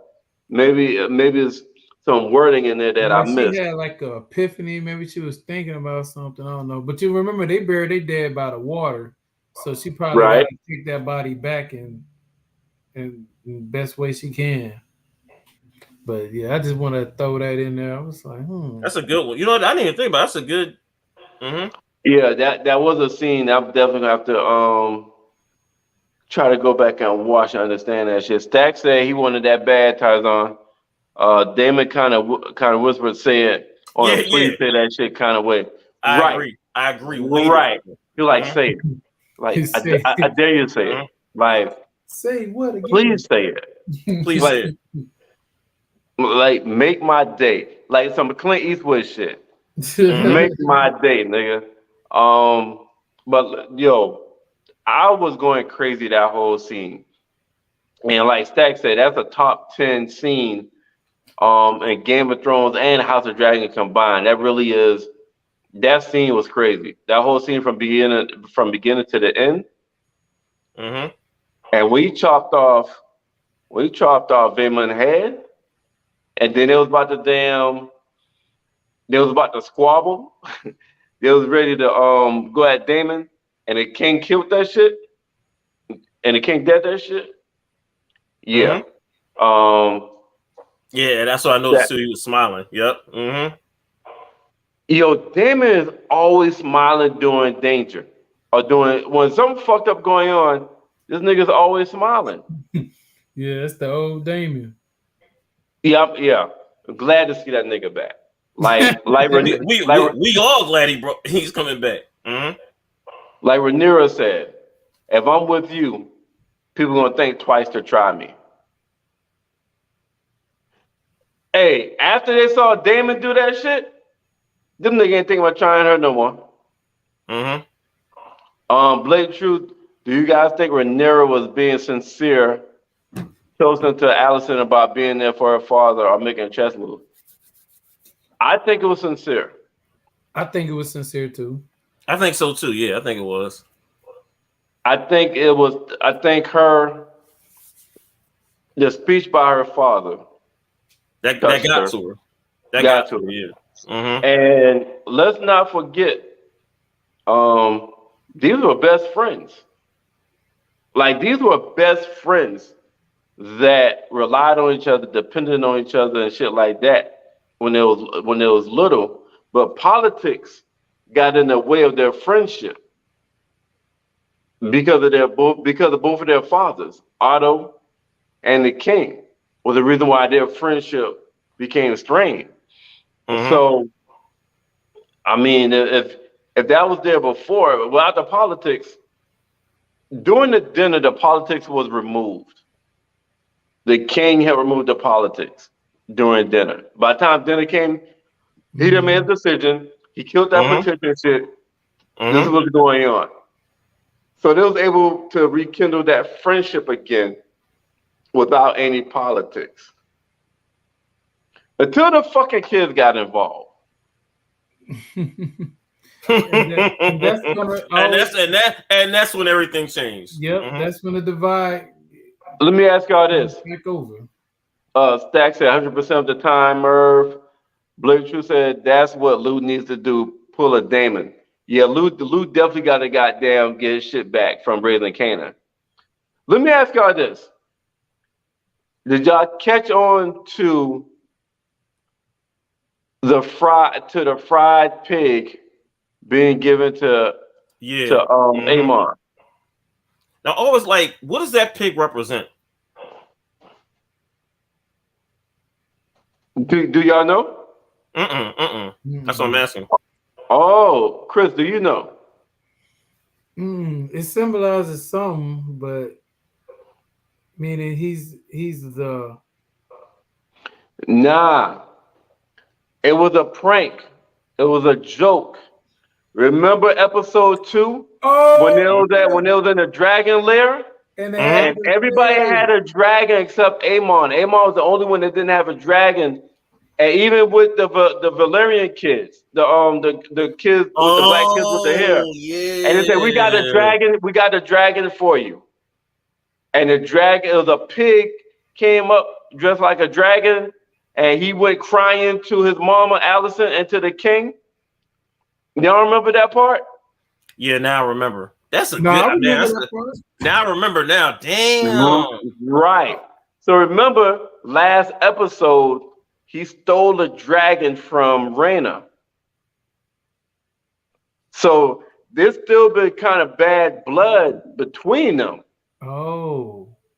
So they ordered the kids ordered the fried pig to be delivered to him as a remembrance of when they had a live pig dressed like a dragon delivered to him when he had no dragon.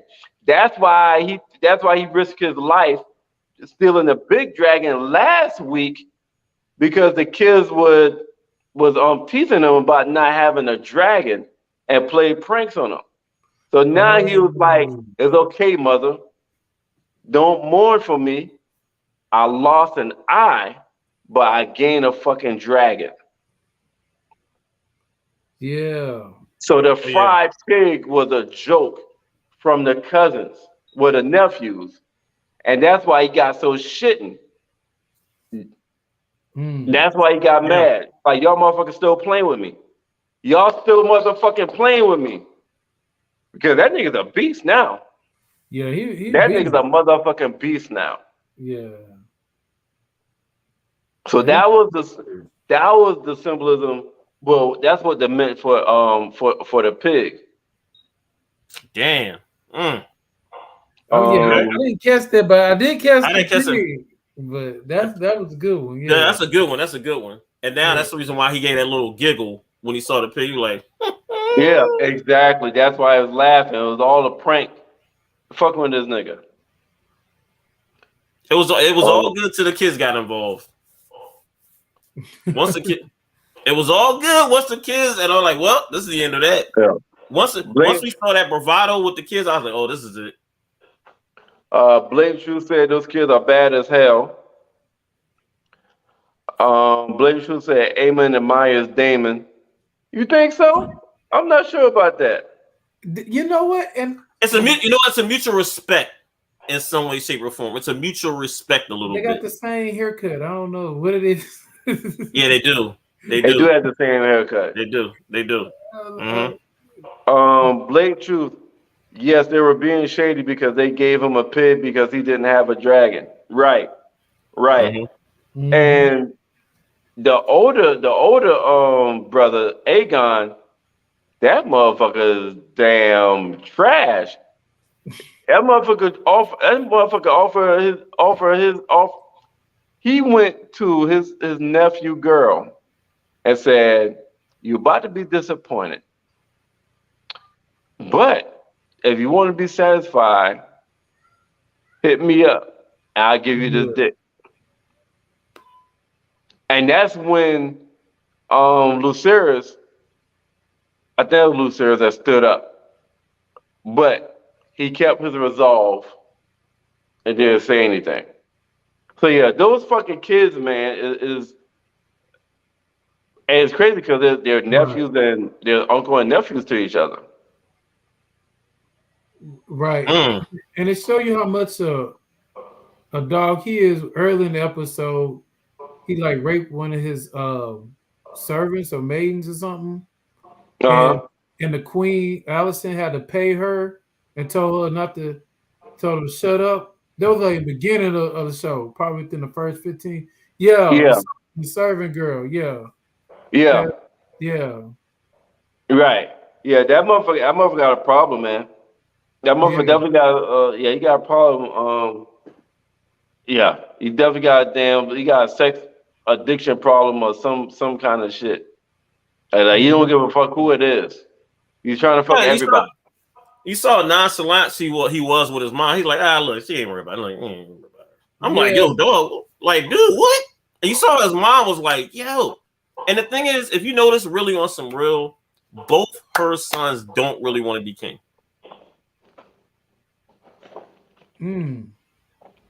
Yeah, Amon don't want to follow the rules.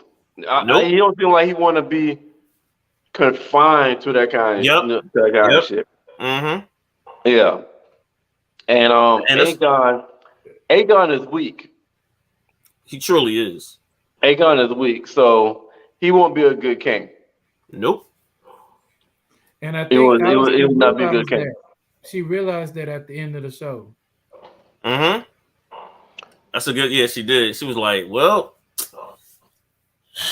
yeah, like. Who realized what? Hold up. Who realized what at the end of the show? At the end with Allison, but I think even happened before, because she see how she was looking when in the beginning she's trying to take up for what's his name, Amon, right? And he's fucking up, right? He's just not getting right. So just like, why am I doing that? Why I'm risking my life trying to make you guys king and y'all don't want it, And so I got you. Again, when the king said that his dream right before he died, at the end, he said about Aegon is the one. He's the like Antichrist or something that they were saying was going to come, and he's like, "Oh, the prophecy is true. It's true." It's like it happened at the very end, right before the. Yeah. What about it? I know what you're talking about. She was talking about Allison's son, Aegon. He's going to be the one. No, he wasn't. No, he wasn't. Aegon or Amon? He wasn't. No, he wasn't talking about none of them. What was he saying? That whole. All right. We about to have a war over a fucking misunderstanding. Do y'all remember when Rhaenyra Rhaenyra and Daemon came to his room and he was kind of out of it, but they finally started talking to him, and then she went back and talked to him alone, and she said, "Do you remember what you told me? And if you believe what you told me about Aegon, the Conqueror, having the dream about Song and Ice, where Targaryen had to unite the realm to fight the enemies in the north. Remember episode 2 when they was in front of the dragon, the big dragon skull, and he said, "You're going to be my heir, and so I'm going to tell you something that only heirs to the realm know, and you got to pass it down to your heir. The Song of Ice and Fire. Aegon the Conqueror had a dream, and it's going to come where we're going to have to, the realm will have to unite and fight against the enemies in the north." That dream was about the Night Walkers from Game of Thrones. From Game of Thrones. That's right. Yeah, but the person that just had this dream, his name was Aegon the Conqueror. The king named his son after Aegon the Conqueror. Oh, that's why I thought that was before him. So when Allison came in the room Allison don't really go in the room. It's either the maester or the last 24 hours it's been Rhaenyra. He thought he was talking to Rhaenyra. They got him back on a poppy, milk of poppy, because he was in pain. Remember, he kind of passed out at dinner. Mhm. So when they took him back, they gave him milk of poppy because he was back in pain. But under the milk and poppy, he's a little out of it. Yeah. So when Allison was touching him, he thought he was talking to his daughter, and he was telling his daughter, "It is up to you to unite the realm." Yep. And yes, he answered his daughter questions from the beginning of the episode. Yep. Yes, daughter, I do believe the dream that Aegon had, the Prince of Promise, and you have to unite the realm from the song of and fight the fire and ice against the enemies in the north. Right. So Aegon had a dream About the North. that they would have to come together to fight the Night Walkers from the north. He wasn't talking about his son. Right. She thinks, Allison thinks they're talking about his son because she don't know the story of Aegon the Conqueror. She's not supposed to know it. Only the heirs of the kingdom is supposed to know it.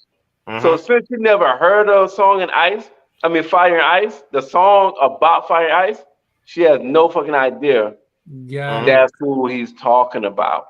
But what's going to fucking happen now, she think the king want their son to be the king. So now we're about to have a whole fucking war over the next 3 or 4 seasons over fucking misunderstanding. Yep. And that's season 2. Bad communication. Just some straight. It wasn't bad communication. He's out of it. Allison he's out of it. But Allison didn't know that's what he was talking about because she never heard of Aegon the Conqueror. She's not a Targaryen. And you only the Targaryen that's taking over the kingdom is supposed to know it.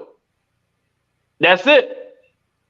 So that's why Allison thought he was talking about their son, Aegon, and then it went off.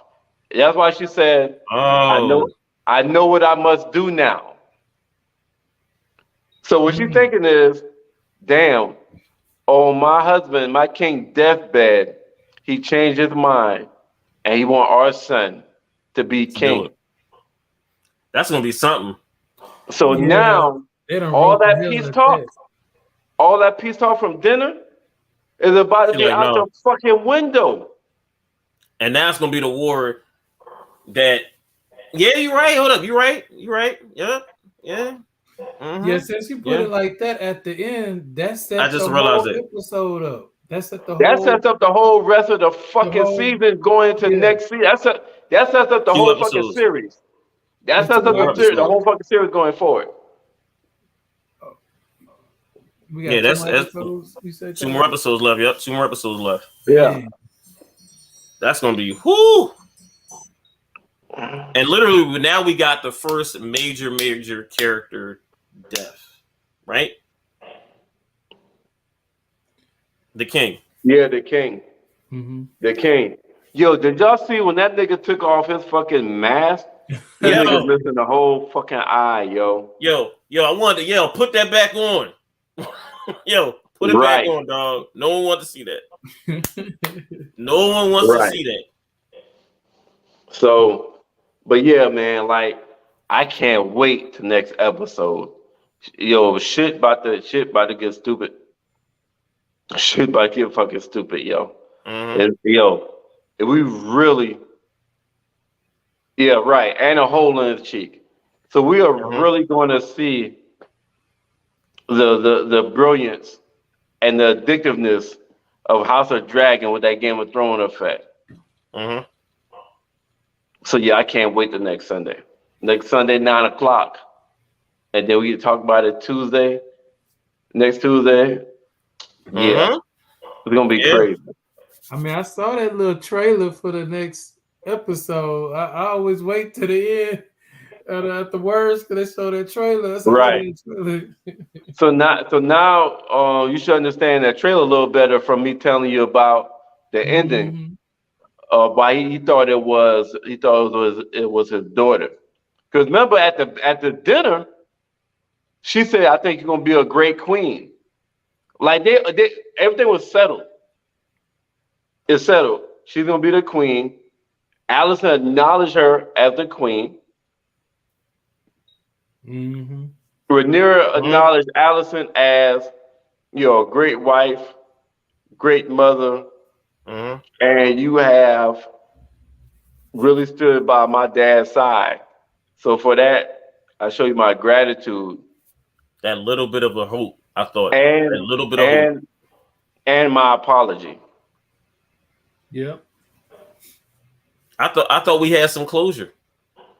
We did until that misunderstanding And then them and kids being drunk. fighting. And them kids. Them kid Yeah, yo. yeah, but them What, kids wasn't gonna what, fuck it up though. The kids wasn't gonna fuck up the agreement. hold up. Hold up. You saw it was about to be a big, big thing until Damon stepped in. That wedding's still gonna happen between the kids, the Oh cousins. yeah. Totally Oh forgot yeah, about yeah, that. That's yeah, yeah, gonna yeah, happen. yeah, yeah, Yeah. Mm-hmm. yeah. Mm-hmm. Mm-hmm.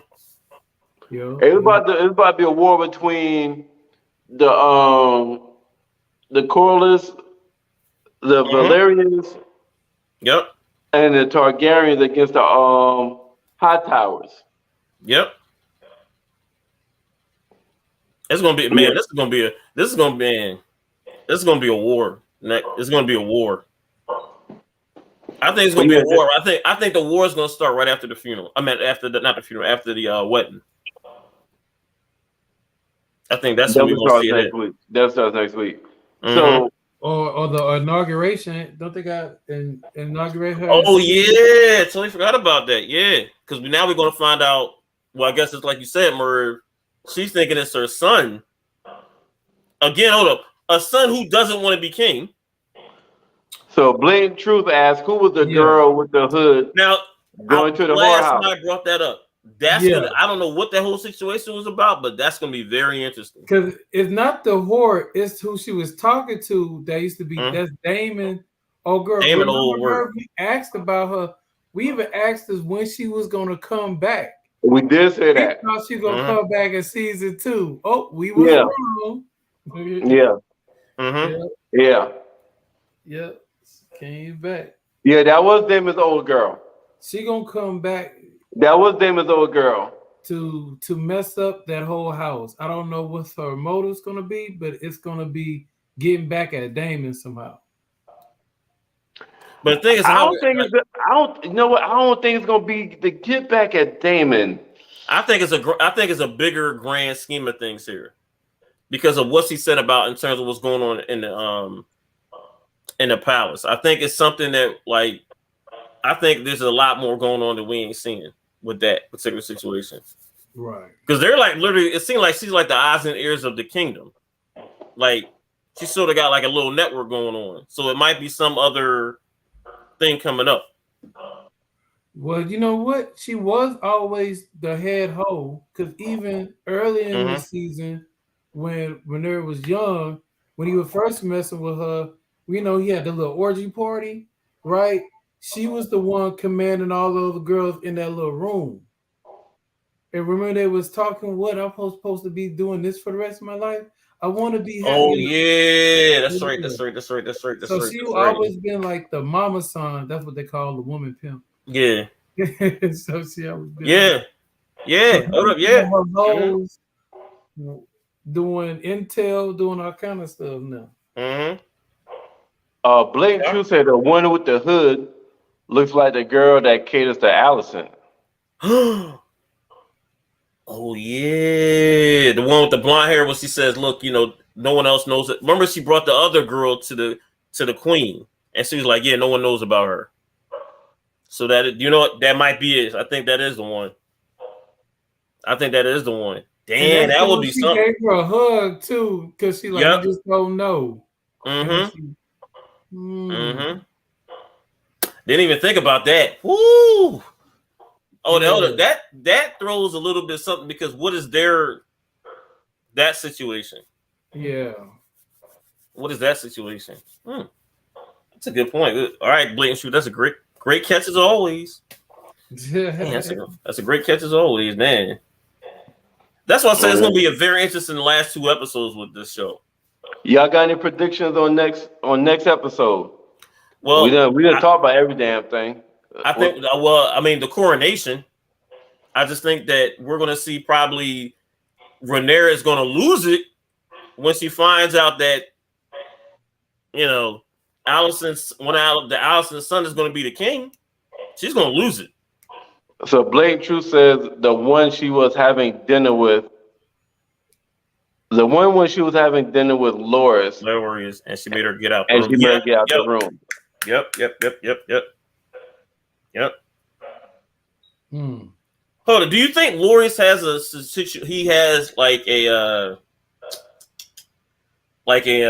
connection with that girl?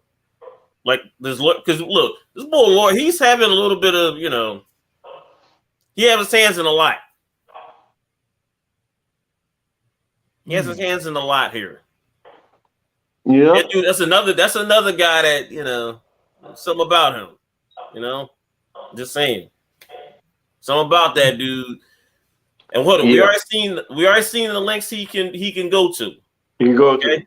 So yeah, he's definitely gonna be making power. He's definitely gonna be involved. If when Allison decides to go rogue and fight the queen for it. Hold on. If her son becomes king, does she make Lori's the hand and takes her son out? I can see her doing that, but then again, no, because I think she likes the fact that she can use him for his knowledge, and he does stuff for her benefit and on account of her. Remember the favor, though. Oh, you think he's gonna request to be the hand? Mm-hmm. Oh, that's what I was thinking. The favor. I don't think he'll want to be the hand, because from what it looks like, it seems like he likes being incognito. Okay. He likes having the power and the influence without people knowing he got power and influence. So I don't think he would request that per se. Whatever request he makes, I think it'll be more like something that benefits him behind closed doors kind of thing. Mm-hmm. Okay. All right, okay. Where he has power, but you don't know he has power. That kind of shit. All right. Gotcha. Same with Littlefinger from Game of Thrones. Like, the people he had influence over, you had no idea that he was playing the puppet master. Yes, he was, man. I think that's what his motive, that would be his end game. Mm-hmm. Yeah, he's sneaky, yeah. And what better way than to be Allison secondhand person, where he could get influence or favor from her without everybody knowing. Where she could request stuff for him, but nobody knows it. Because like Blaze True say, he's sneaky. So I think he wants the power without the notoriety. But I can see Allison making him the hand. Like she's at her suggestion. I don't think that'd be the request. I think his request gonna be something major. Go ahead. Notice, I think his request would be something major. All right. Okay. All right. So give y'all synopsis of the show, what y'all thought about it. Hold up. This was a top.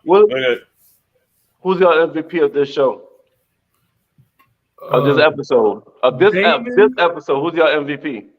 I'm giving it to Damon, but I'm also giving it to, I guess I'm about to say Aegon. because even though I wouldn't like him as a character, but I feel like his fighting skills, he's gonna. That's Amon.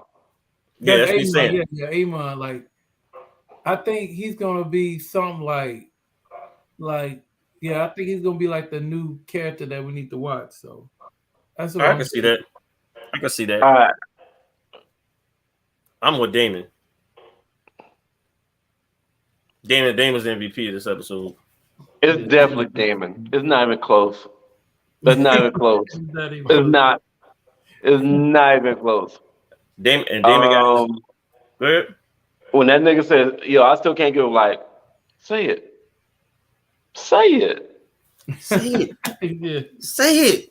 Say it. Yeah. That's when he was like, "Oh, Damon back." So, what do y'all have a favorite scene and the most important scene?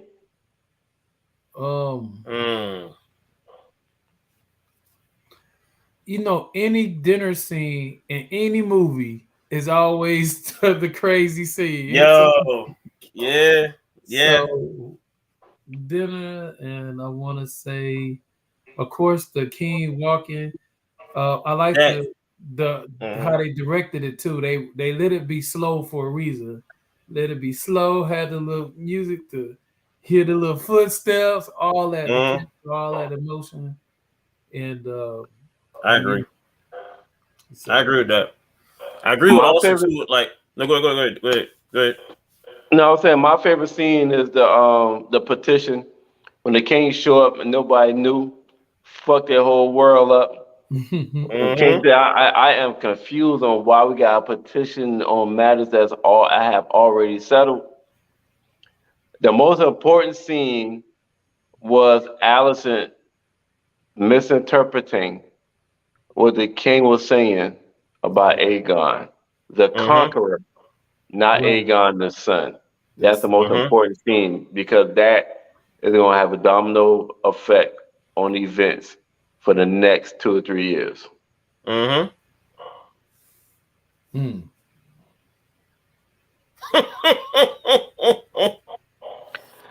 favorite was the crown and the slicing of the head. All in one magical scene. I was like, all right, there we go. Say it. To me, that's the best. That's the best quote. The best scene. Say it.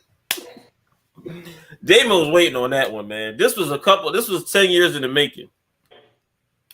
Damon was like, say it. Come on, just say it. Come on. I really want this. Like he got up early just to do this. Like, I can't wait. He was like, yeah, all right, hold up. I got something for this dude. Hold up. This has been eating it. Hold up. And remember, he's the one that basically got Damon he was like, well, then he ain't shit. So Damon was like, okay. Oh, you don't think I can do this? Watch what I do. So what does Damon do in that episode when he tried to do the mutiny? Damon look, let me talk to Bet. That still to me is my all-time favorite episode because that last 10 minutes of that episode is just something for the ages. What Damon did. Like gotcha. Cool. Y'all go give y'all parting shots. Give your parting shots because I'm ending it. All right. Go ahead, Chris. Oh man, I just want to, man. Hey, just make it real quick, man. You know I like coming on here talking about House of Dragon, anything. So this episode, man, I gotta say it got it. We there now, you know. As the storyline kept developing, now we here, and so that was this episode. It was now we here moment. So this is definitely one of the best episodes this season. All right. Ty? All right. Look, again, Chris, one of the top 3, maybe top 2 episodes. But look, I say this every week. Thanks, for our viewers, our listeners, for tuning into us. Can't wait for next week because we're gonna have again 2 more great episodes of Raising Kanan and again House of the Dragon. Y'all could be anywhere in this world. But y'all here rocking with us every single solitary week. Thank y'all again. Blade True so funny. She said great show tonight with the extended time. She's As so always. happy. She's so happy we didn't cut off Raising Kanan like we normally do. So we Yep. normally cut Raising Kanan off short. She talk about that shit every fucking time. Talking Mm-hmm. about don't be cutting off Raising Kanan. Don't give us no time limit. But yeah. So yeah, you got your wish tonight. We had extended time tonight. So you have a great week. You have a great week too. We see you Tuesday at 8 o'clock. Great show tonight. Raising Canaan was a lot to unpack. So kind of had no choice but to go on that one.